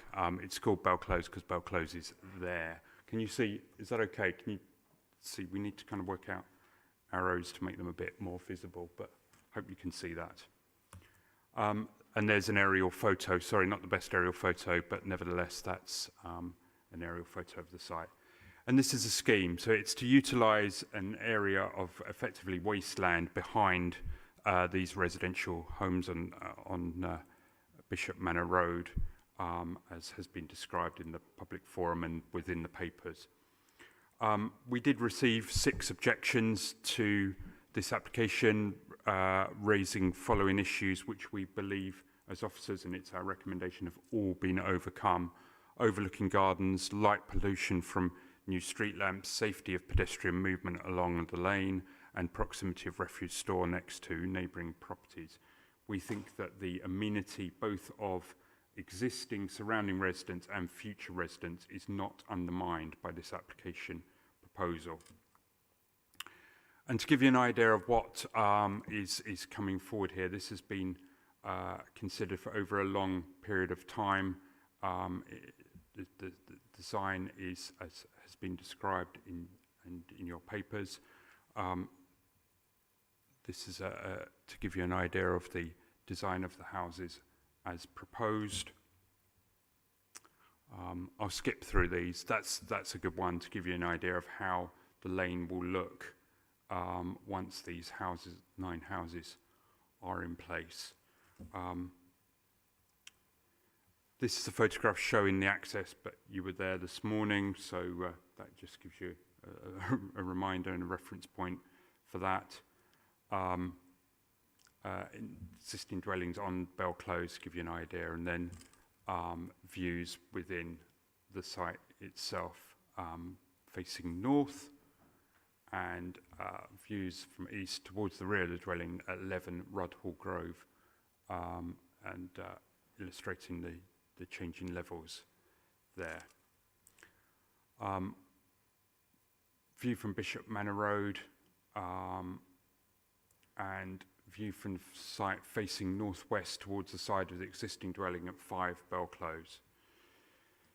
So overall, this is a scheme which is utilising a difficult site. It's not a usual straightforward site for housing, but it's an imaginative way of using it. It makes good use of a brownfield site in a sustainable location. It's an innovative approach to addressing the housing crisis that we've heard about in the previous application. As has been stated, all units are to be affordable, and it's a positive, sustainable, low-carbon design, and the savings in terms of CO2 emissions have also been mentioned in the public forum. So, thank you, Chair. Officer recommendation is that planning permission be granted. Thank you, Chair. Fabulous, thank you very much. Who wants to kick us off with a question? I'll go to Mardy first.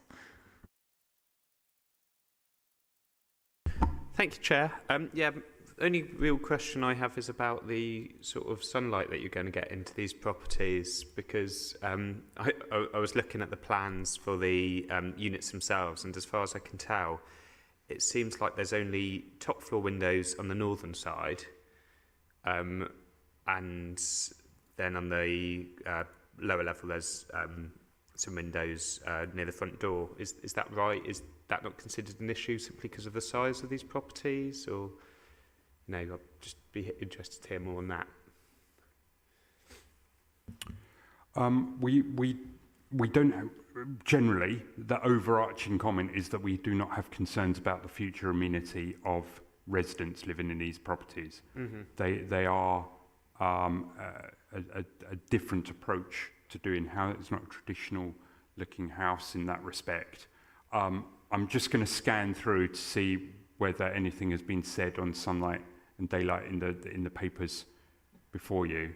But in terms of its position, the position of these 9 houses on the site and the overall design, we don't have concerns about amenity as a kind of overarching comment. But I'll scan through for something on sunlight.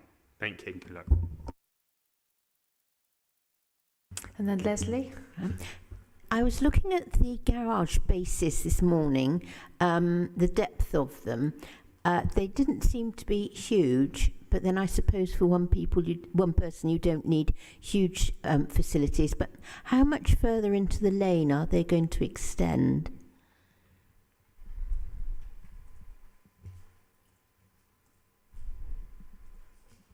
I don't have the answer to that. I have the layout, which I can show you, and I'll bring up the layout in a minute. I know that each house is the size is described. Again, I'm going to kind of just root through the papers to remind myself.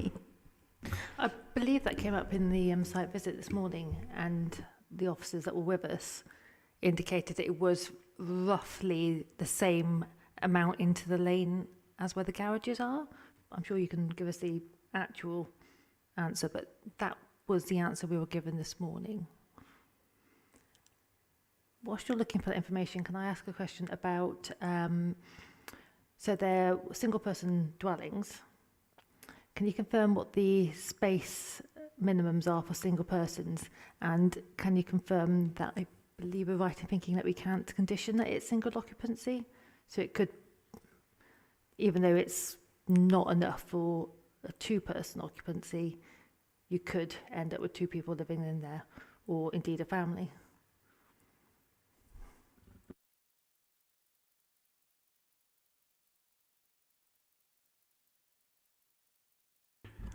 If you look at key issue D within the report, there's comments on the space standard guidance. There isn't a guidance note for this type, a guidance standard, sorry, for this type of dwelling, for the size of this type of dwelling.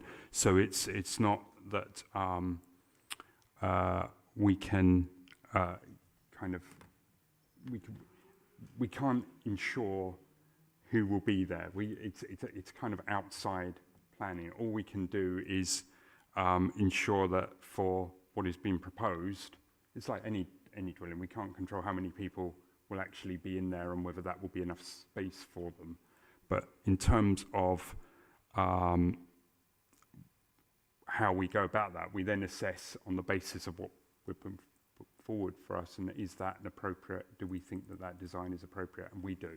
We think that this is, as has been said, this is an unusual site for housing.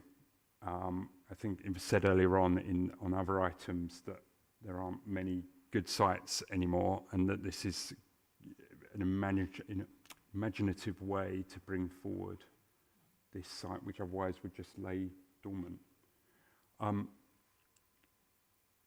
Shall I just help with? I haven't got to the sunlight and daylight one yet, but okay, yeah, sure. I'm not on the mic now. Yeah, you keep going, and we'll throw extra questions at you if you like in a minute. Do we have any more questions from the floor? Andrew. I'm not sure I want to be flinging at these at Peter when he's busy looking up answers to other things, but I had two key questions, I think, or maybe three. One was with regards to the public forum statement. Makes a suggestion that some plans suggested somebody's gate was moved, and I don't know what that's about, and I was wondering if we have can shed any light on that. So in the public forum statement, number 17, person suggests that new plan showed the position of the road had been moved, and it was planned to move my gates. So I don't know where their access is in relation to the main buildings, and whether that's a potential consideration to be had. So I was wondering if the officers could comment on that. That was the first question. I'm sorry, I can't comment on that. All I know is that we have the advice that the access into the site on the basis of the red line that's before us is safe. I don't know about moving gates or any such arrangements. Okay. I wonder if a clue is around, because I know the garden is being moved, the road that comes up from, I'll find my map a minute. This is something else that we covered on the site visit this morning. On Bishop Manor Road, that access point from there, a little bit is being taken off of one of the houses on the left-hand side. Could that be what is being referenced? That one there? Statement number 17. Sorry, Chair, it's page 94.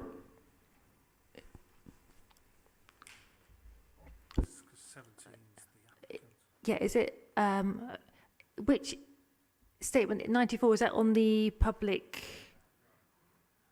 Sorry, Chair, it's statement number 17 in the public forum pack. Yeah. So it's on, if I can find it, the agenda supplement, the original agenda supplement, page 34.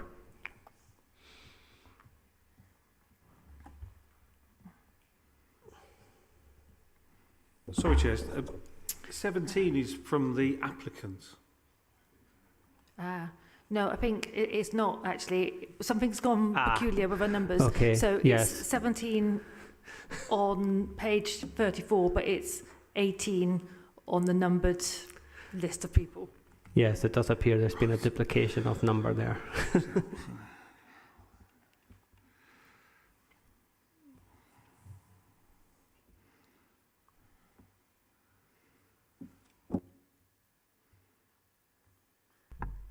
Are we able to sort of condition that can be sorted out? I'm sure there must be a simple solution to something like this. I've lost the thread. Sorry. What to condition? So I think we're talking about on the public forum, page 34, by this person here. They reference their gate, which is what Lorraine's asking about, and then Fabian's asking if we can condition that in some way. Go on, Guy. Is it related to this, or?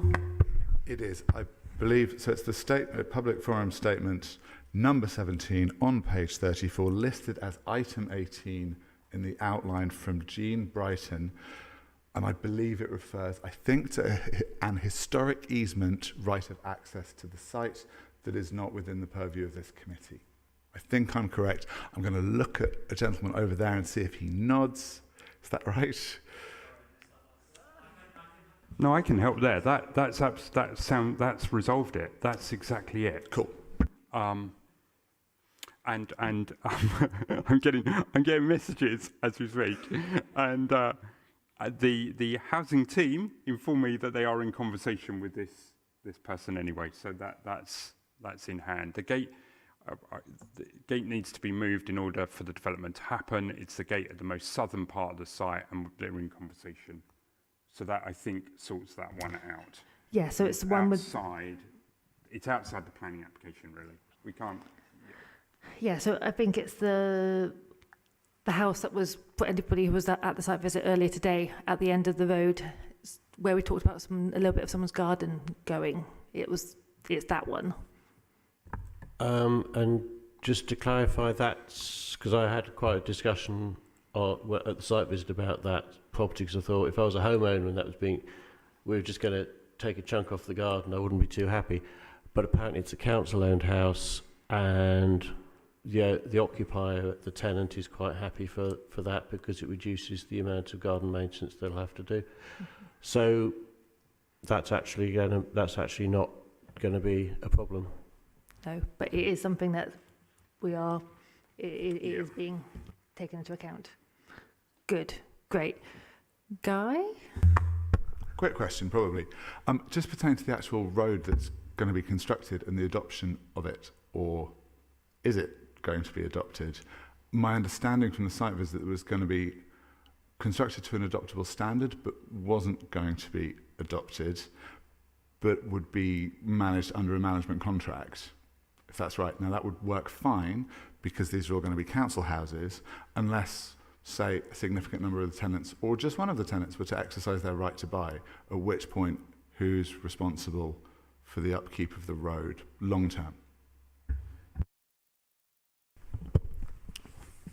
So yeah, the road won't be considered for adoption by the Highway Authority, so it would be managed by a management company. That would essentially exist in perpetuity, because the widths of the road don't meet adoptable standards, whilst it may be constructed so the paving slabs, for instance, would be adoptable, but the actual widths wouldn't be.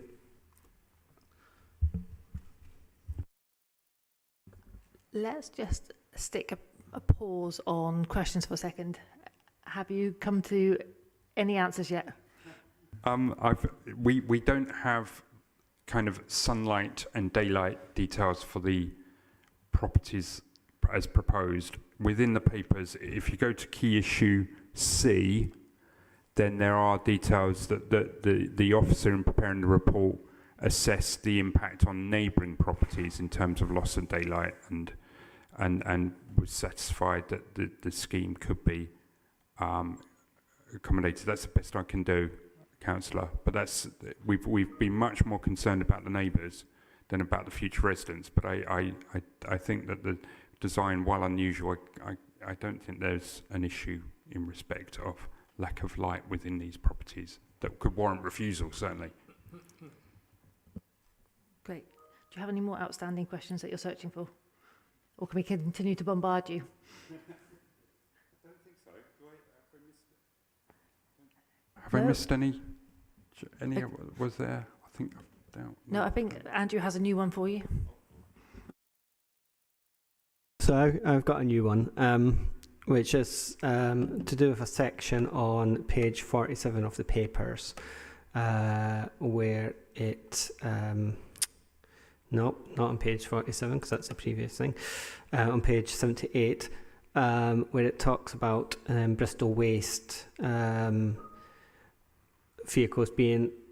it talks about the properties 1 to 3. It's noted the distance required by residents of units 1 to 3 exceeds manual for streets guidance and Bristol Waste guidance on getting their waste from their house to the communal bin storage at the end of the lane. And I was wondering, but the papers say that that's not felt it can constitute a reason for refusal. But I'm wondering, and this is maybe a slightly rhetorical question, but I'm wondering what happens when a resident with limited mobility moves into one of those units and then discovers that the struggle to get their waste to the communal facilities each week.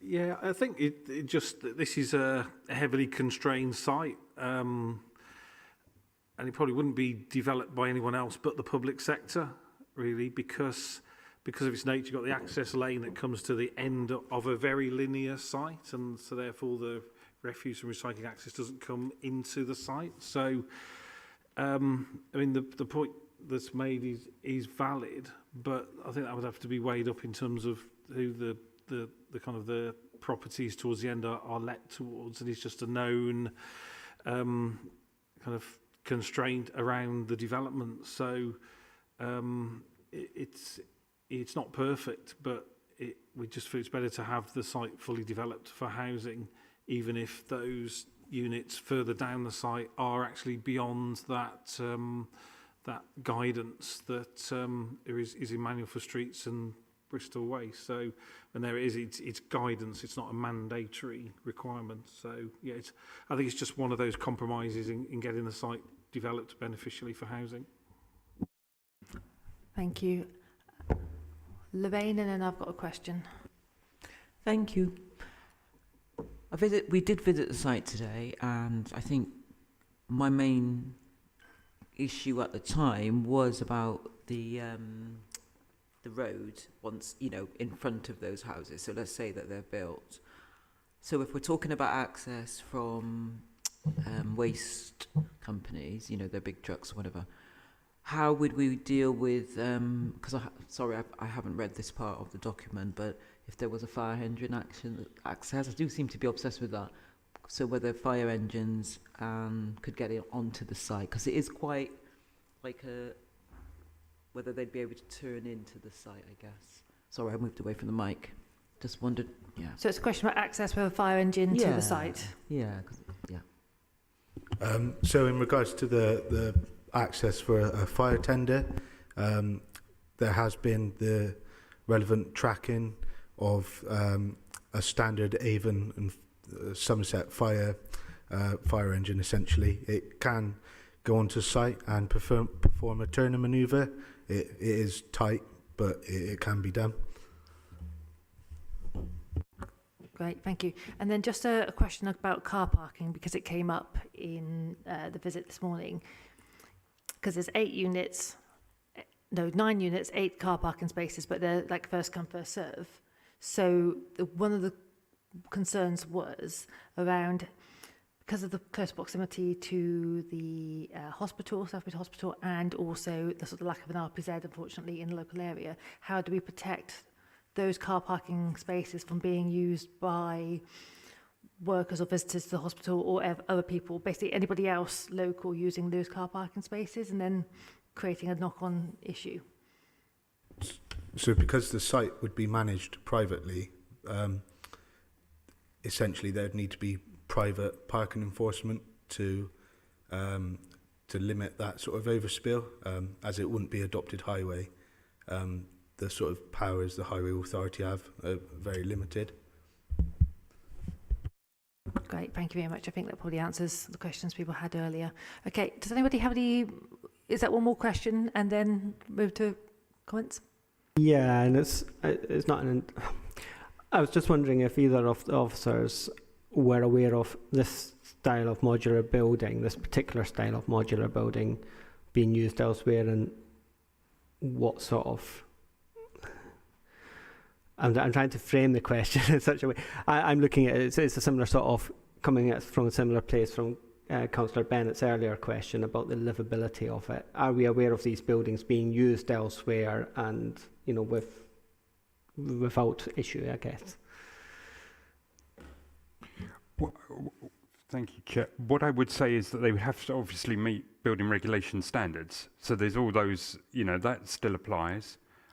We have increasing number of planning applications for manufactured housing across the city. I'm thinking particularly of one which was brought to committee at Hope Rise, which has won awards left, right and centre since it was being built. That's the one over the car park. So we've also got the Airport Road scheme, which is manufactured housing. So I think, as a general point, it's seen as a way of delivering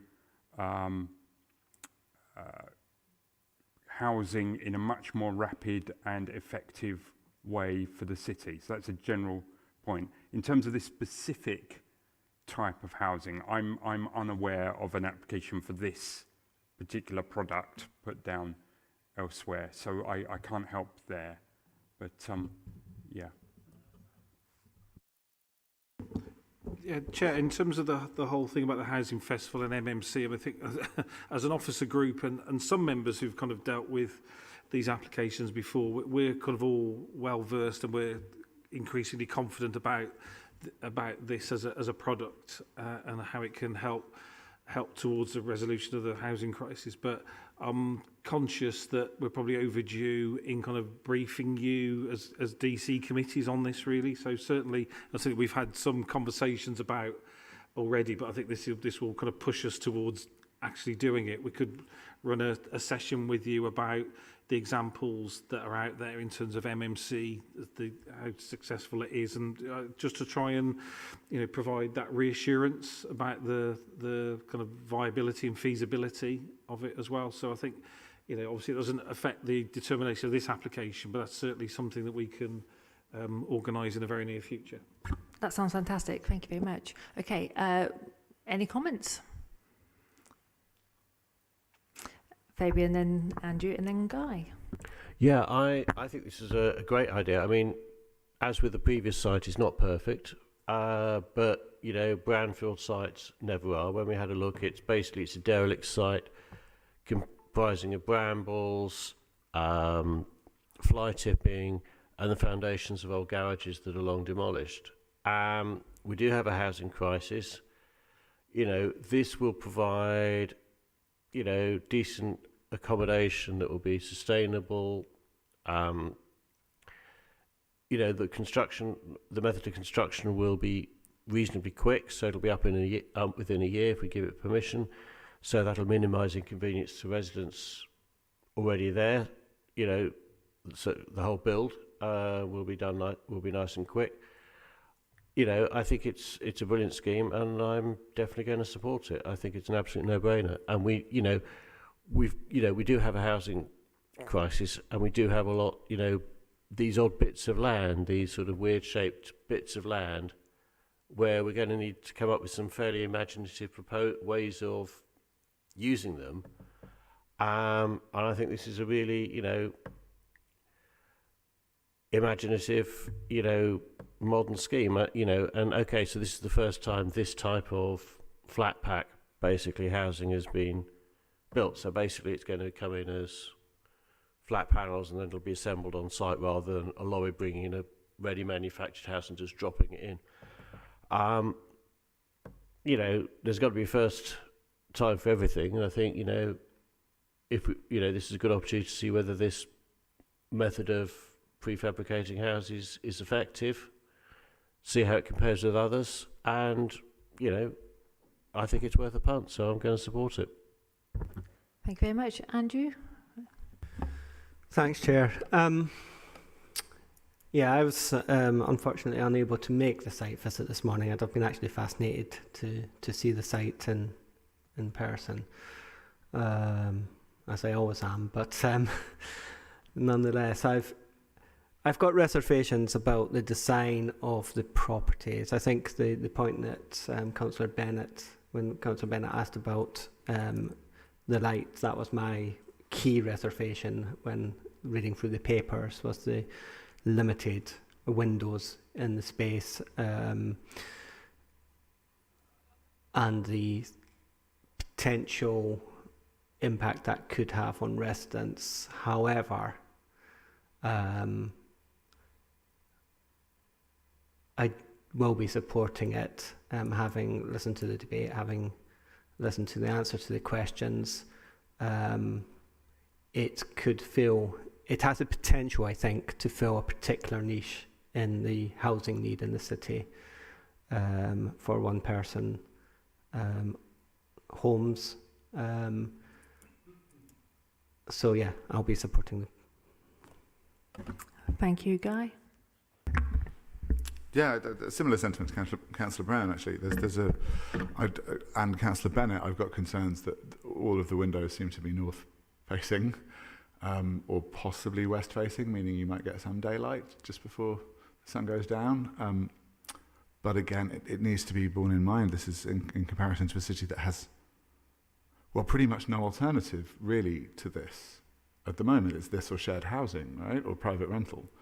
And this kind of tenure needs to be compared to rents that are continually going up and increasingly less and less reliable, and all sorts of other issues that come up with them. So I'll be backing it. I just hope that when these come around again, that the issues that have prevented windows from going into this scheme were to do with this site specifically, and maybe it was to do with overlooking, and that if we build any more properties like this, they will be allowed to have some light, because otherwise, why wouldn't you live in a flat? But thanks. Philippa? Thanks so much. Having listened to all the discussion, I'll be also supporting it. I just wonder, can we condition I know it's been discussed, the rear access for Jean Brighton, can that be sort of, can that be put into the conditions to make sure that that absolutely does happen? Is that possible? Or? Chair, I'd like to offer up the halfway house of an advice note. So at least it's because at the end of the day, this isn't a private sector developer who might go away with their planning permission tucked under their arm and kind of try and do what they like, really. This is the council backing this, really. So there is that kind of inbuilt responsibility. So I think an advice note along the lines of, consultation and working with neighbouring properties over the widened access, it would be my suggestion of a proportionate way of securing that. Okay, thank you. For myself, I've got the same kind of concerns that others have mentioned, light, single aspect elements of it. I also have a concern about the space, because I know we can't condition that it's only a single occupancy, and we know how life develops. And my concern is that one person, it becomes two, because quite often we have no choice but to move in with partners, and then people tend to make babies quite often if they're a hetero relationship. But at the same time, we've got a shortage of single occupancy, so hopefully, I'm hoping this can be part of the solution. That means that we can shimmy people around into more appropriate housing better than we currently can. So that's why I'm supporting it. Leslie? I think they're a very good idea, and I'd even like to know if they've looked at the one in my ward as well, which is a rather nicer site, I think, than the one we looked at this morning. Whether the neighbours will think so once if they got as far as consultation is another matter. But they're very, very quick to tell me all about the fly tipping that goes on at the moment. Yep, go on, they're going. Well, I could offer, if Councillor Alexander wants to direct me to the site, then I will. Sorry? If you let me know which site that is, I will have a chat with my Okay, colleagues, the thank you. developers. Okay. Is that a formal invite for all garage sites to be sent in your direction? No, Chair, please. I'll As send you Councillor Alexander raised it, I thought I'd make an exception. All right, thank you very much. Marley, and then, I think I saw actually Lorraine's hand first out the corner of my eye, and then Marley. Yeah, I mean, I think if I hadn't visited the site today, I would be really concerned. So actually the site visit was actually really, really useful, because you got a perspective. And I would say in the ward that where I am, there is some pods just by a school, and I'm glad I wasn't on planning commission, because it's these square boxes and they look over the school gate. So I think it's good actually in some ways, because it's not going to be overlooking playgrounds and stuff like that. So I actually think it's actually quite reasonable. I just hope that the concerns about the size of it isn't a problem when they're built. So yeah, I'll be supporting it. Thank you.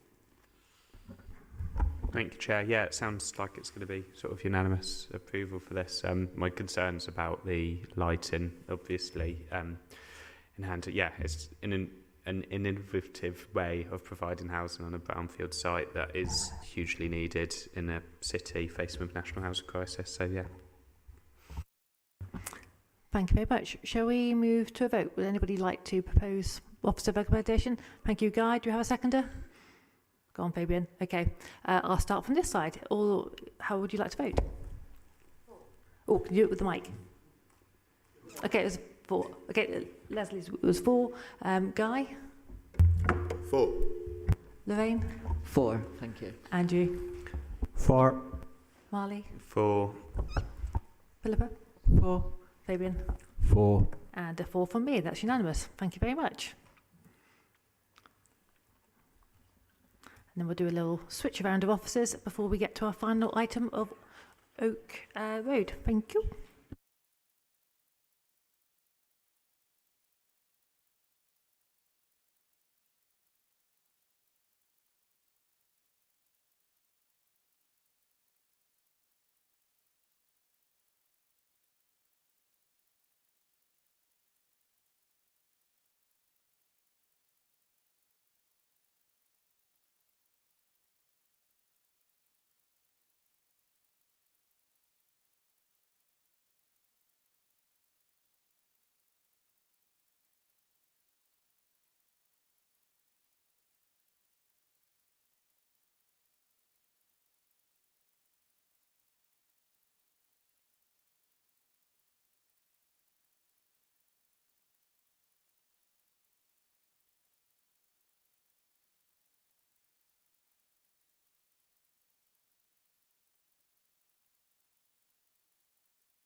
Okay, lovely. Thank you very much. We've got our final item, which is 21 Oak Road.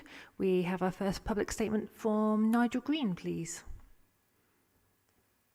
Who is not here? Okay, so then the next one is by Jess Reid and number 20, but it's going to be spoken by Councillor Lily Fitzgibbon. Hi, yes, sorry, Jess Reid couldn't make it today, so I'm going to speak on her behalf. I'd love it if you could read her statement in the pack, because what I have here is a joint statement from Jess, residents at number 19 and 23 Oak Road on either side of the proposed development. So it is slightly different to what you've got in your packs. So first of all, they particularly wanted to draw your attention to the numbers of licensed HMOs in the area. Analysis from local residents doesn't quite match up with what is in the report, so they are saying that there are 21 licensed HMOs from a total of 145 properties within 100 metres of Oak Road, making it 14.5%. They would also like to let you know that if you add unregistered HMOs, it makes it 16.5%, but I understand that we're not discussing unlicensed HMOs today. There's also some concerns about noise to direct neighbours. I have a statement from the residents of 19 who are currently in the process of selling their house. They say, we feel compelled to move, firstly, due to the lack of any soundproofing between us and the proposed HMO, and secondly, due to the lack of real supervision of the development, a situation which we believe will only become worse when the landlord attempts to manage new HMO tenants.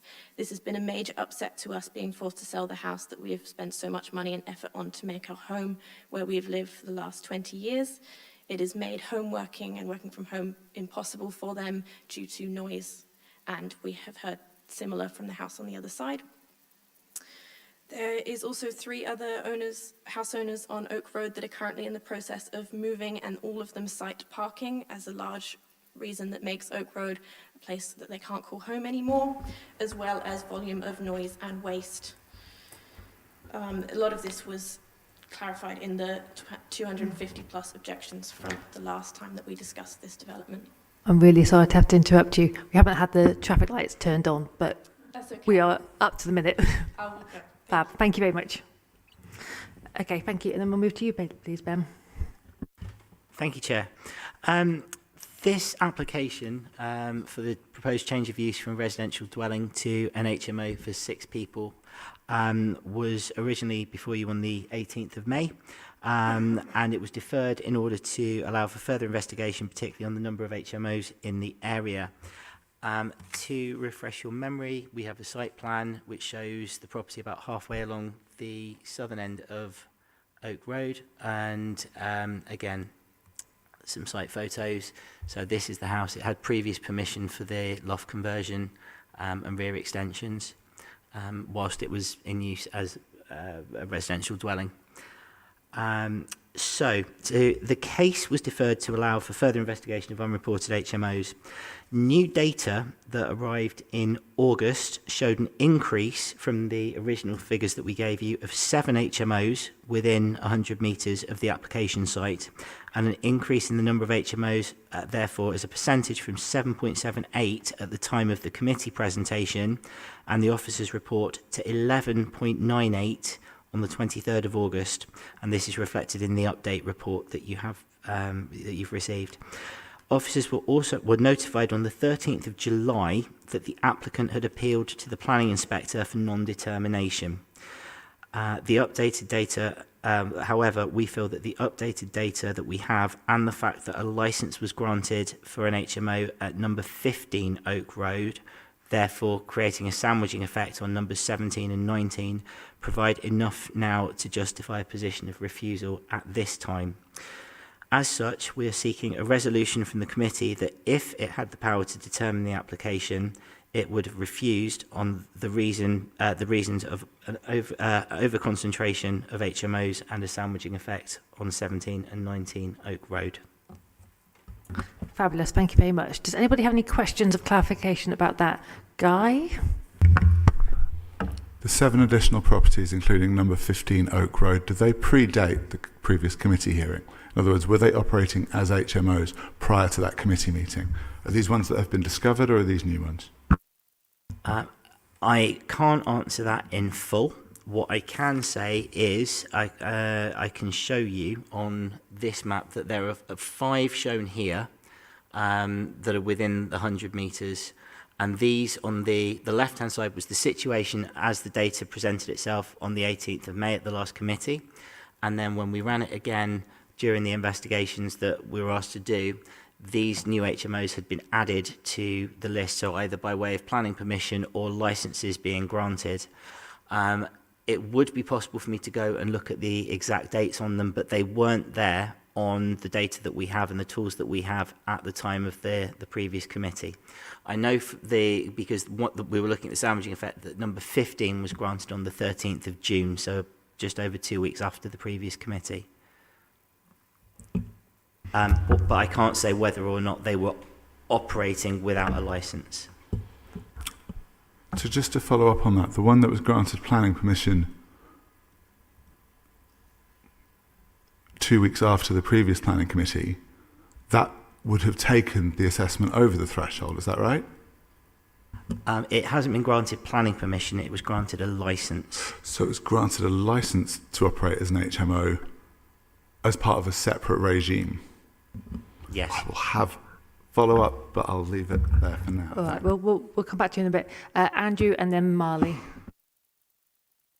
Yeah, Guy asked the question I was going to ask, but my follow-up would be the data that we were presented. When you access the system to generate the data, is that live data, or is there a lag on that data having been entered into the system in the first place? Okay, so that data comes from GIS and it's updated every 4 to 6 weeks. So the data, I think I made a note of it somewhere. The data we had, can I unplug my screen, just check my emails? So I can tell you that the data we had, if my screen doesn't collapse, was based on a data run, and I can give you the dates. 1 second. So the data that we had was then updated again on the 26th of June, and then the 25th of July, and then the 23rd of August. There's been 2 further updates on the 6th of September and the 10th of October with no additional HMOs. But the jump occurred after the previous committee, and it's updated on a 4 to 6 weekly basis with data that comes in through GIS and then is disseminated through to us. So I guess to some extent or other, it is possible that that is part of the reason for the difference in figures that we were presented at committee versus what residents believe to be the situation on the ground. That's correct, because I mean, residents know their area the best, but we have to make clear evidence-based decisions and give you evidence-based recommendations.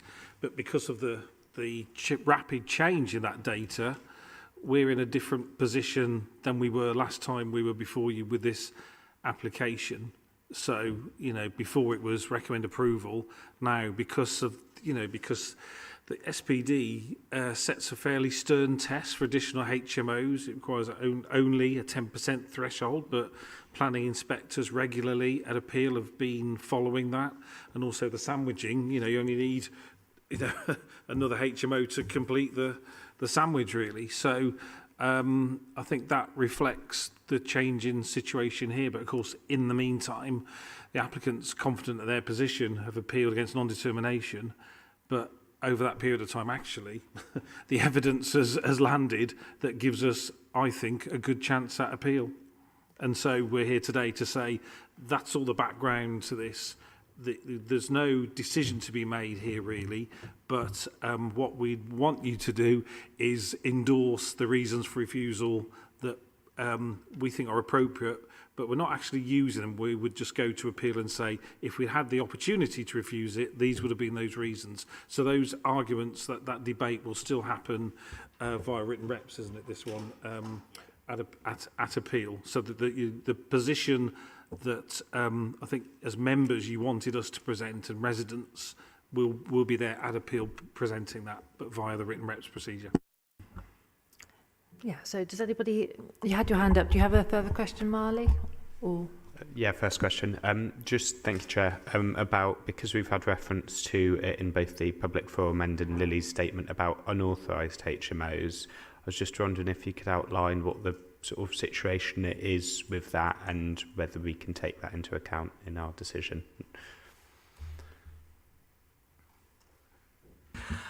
So with unauthorised HMOs, they would need to be reported and then that would be investigated by enforcement.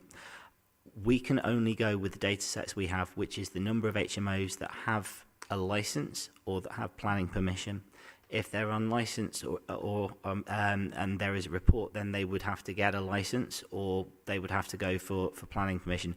But as things stand at this point, there are more than 10% of the properties which are now licensed or have planning permission to be HMOs, and therefore with the licensed or planning permission HMOs alone, we have tipped over the 10% threshold and are confident that we can say there is now a harmful concentration and therefore refuse on that basis, or recommend that we would have refused on that basis.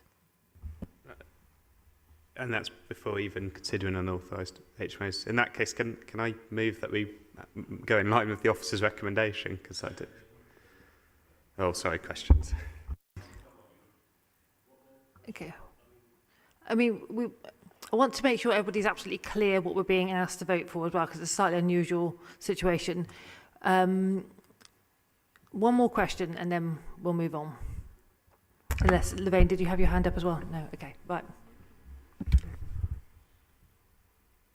Thank you for sending through the previous report that was sent through to the committee.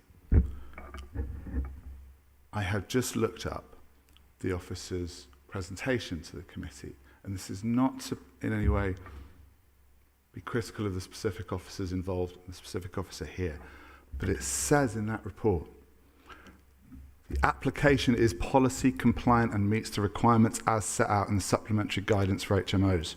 There is no over-concentration. There is no sandwiching effect on neighbouring properties. And it says again and again in that presentation in bold, this is not a reason to refuse this application. And we know that that wasn't the case. Right? I appreciate, absolutely, you compile these based on the evidence at your disposal, and our planning officers do, and this is so obviously, to me, not an issue with the work that is being done by the planning department. This is an issue with the priorities and resources. And I will ask again, I am 100% on the same page, but if this is a resources issue, then scrutiny needs to take this on and ensure that the council does have the resources to follow up, so that when those complaints do come in about unauthorised HMOs, that the council has the resources to investigate and has the resources to issue enforcement notices. And until we do that, I think this committee needs to remember moving forward that we cannot rely on this information when we're making these judgments. And I would really like to see a briefing for members of this committee and for the relevant scrutiny commissions on how these two regimes are supposed to work together. Because if we have planning granting planning consents for HMOs based on a loss of residential amenity above a certain threshold, and then a different part of the council is granting licences to HMOs above that threshold, how does our policy even begin to make sense? We all need to know how all of this is supposed to work together. And I want to make sure that this committee plays its role in doing that. And on that note, I'm more than happy to support the recommendation. Thank you. I think probably just to follow up from what you've said, it would be quite good if we can we refer HMOs and the support that the development management have, because we've spoken a lot today about the housing crisis, and it's been a factor of all of our applications today, the pressure that the city is under, and also we fully understand the pressure that you as a department are under, and the resources that you do or don't have. Chair, I think probably 2 or maybe 3 years ago, it was pre-election, because there was a different chair of GNR scrutiny, but I remember working closely with my opposite number in the housing team to talk precisely about this. There's a very recent paper on all of this that was considered by GNR scrutiny at the time, and I know, for example, Councillor Fodor contributed a lot to that as well. So I think that relationship between the two is kind of well set out already there. And only a couple of weeks ago, I was at GNR scrutiny about enforcement resourcing. We had HMOs as a specific project and a case study. DC members were invited to make public forum statements, contribute to the debate. So very recently, we spent a lot of time and resource pulling that together, presenting that to GNR scrutiny, taking questions on that. We've circulated the ongoing project on HMO enforcement to ward members, and we'll do that again. We're due to review. We've got our monthly review, I think, in the next week or two.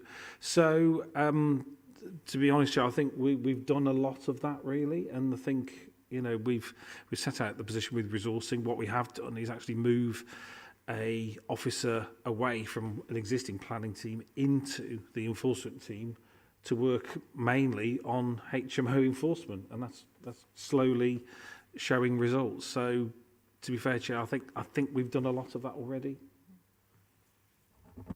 Thank you.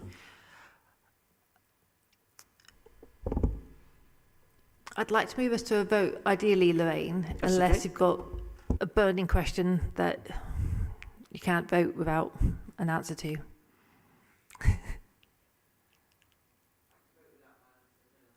Okay, all right, great, thank you very much. Okay, great. Let's move to a vote. Do I have a proposer and a seconder? I'll propose.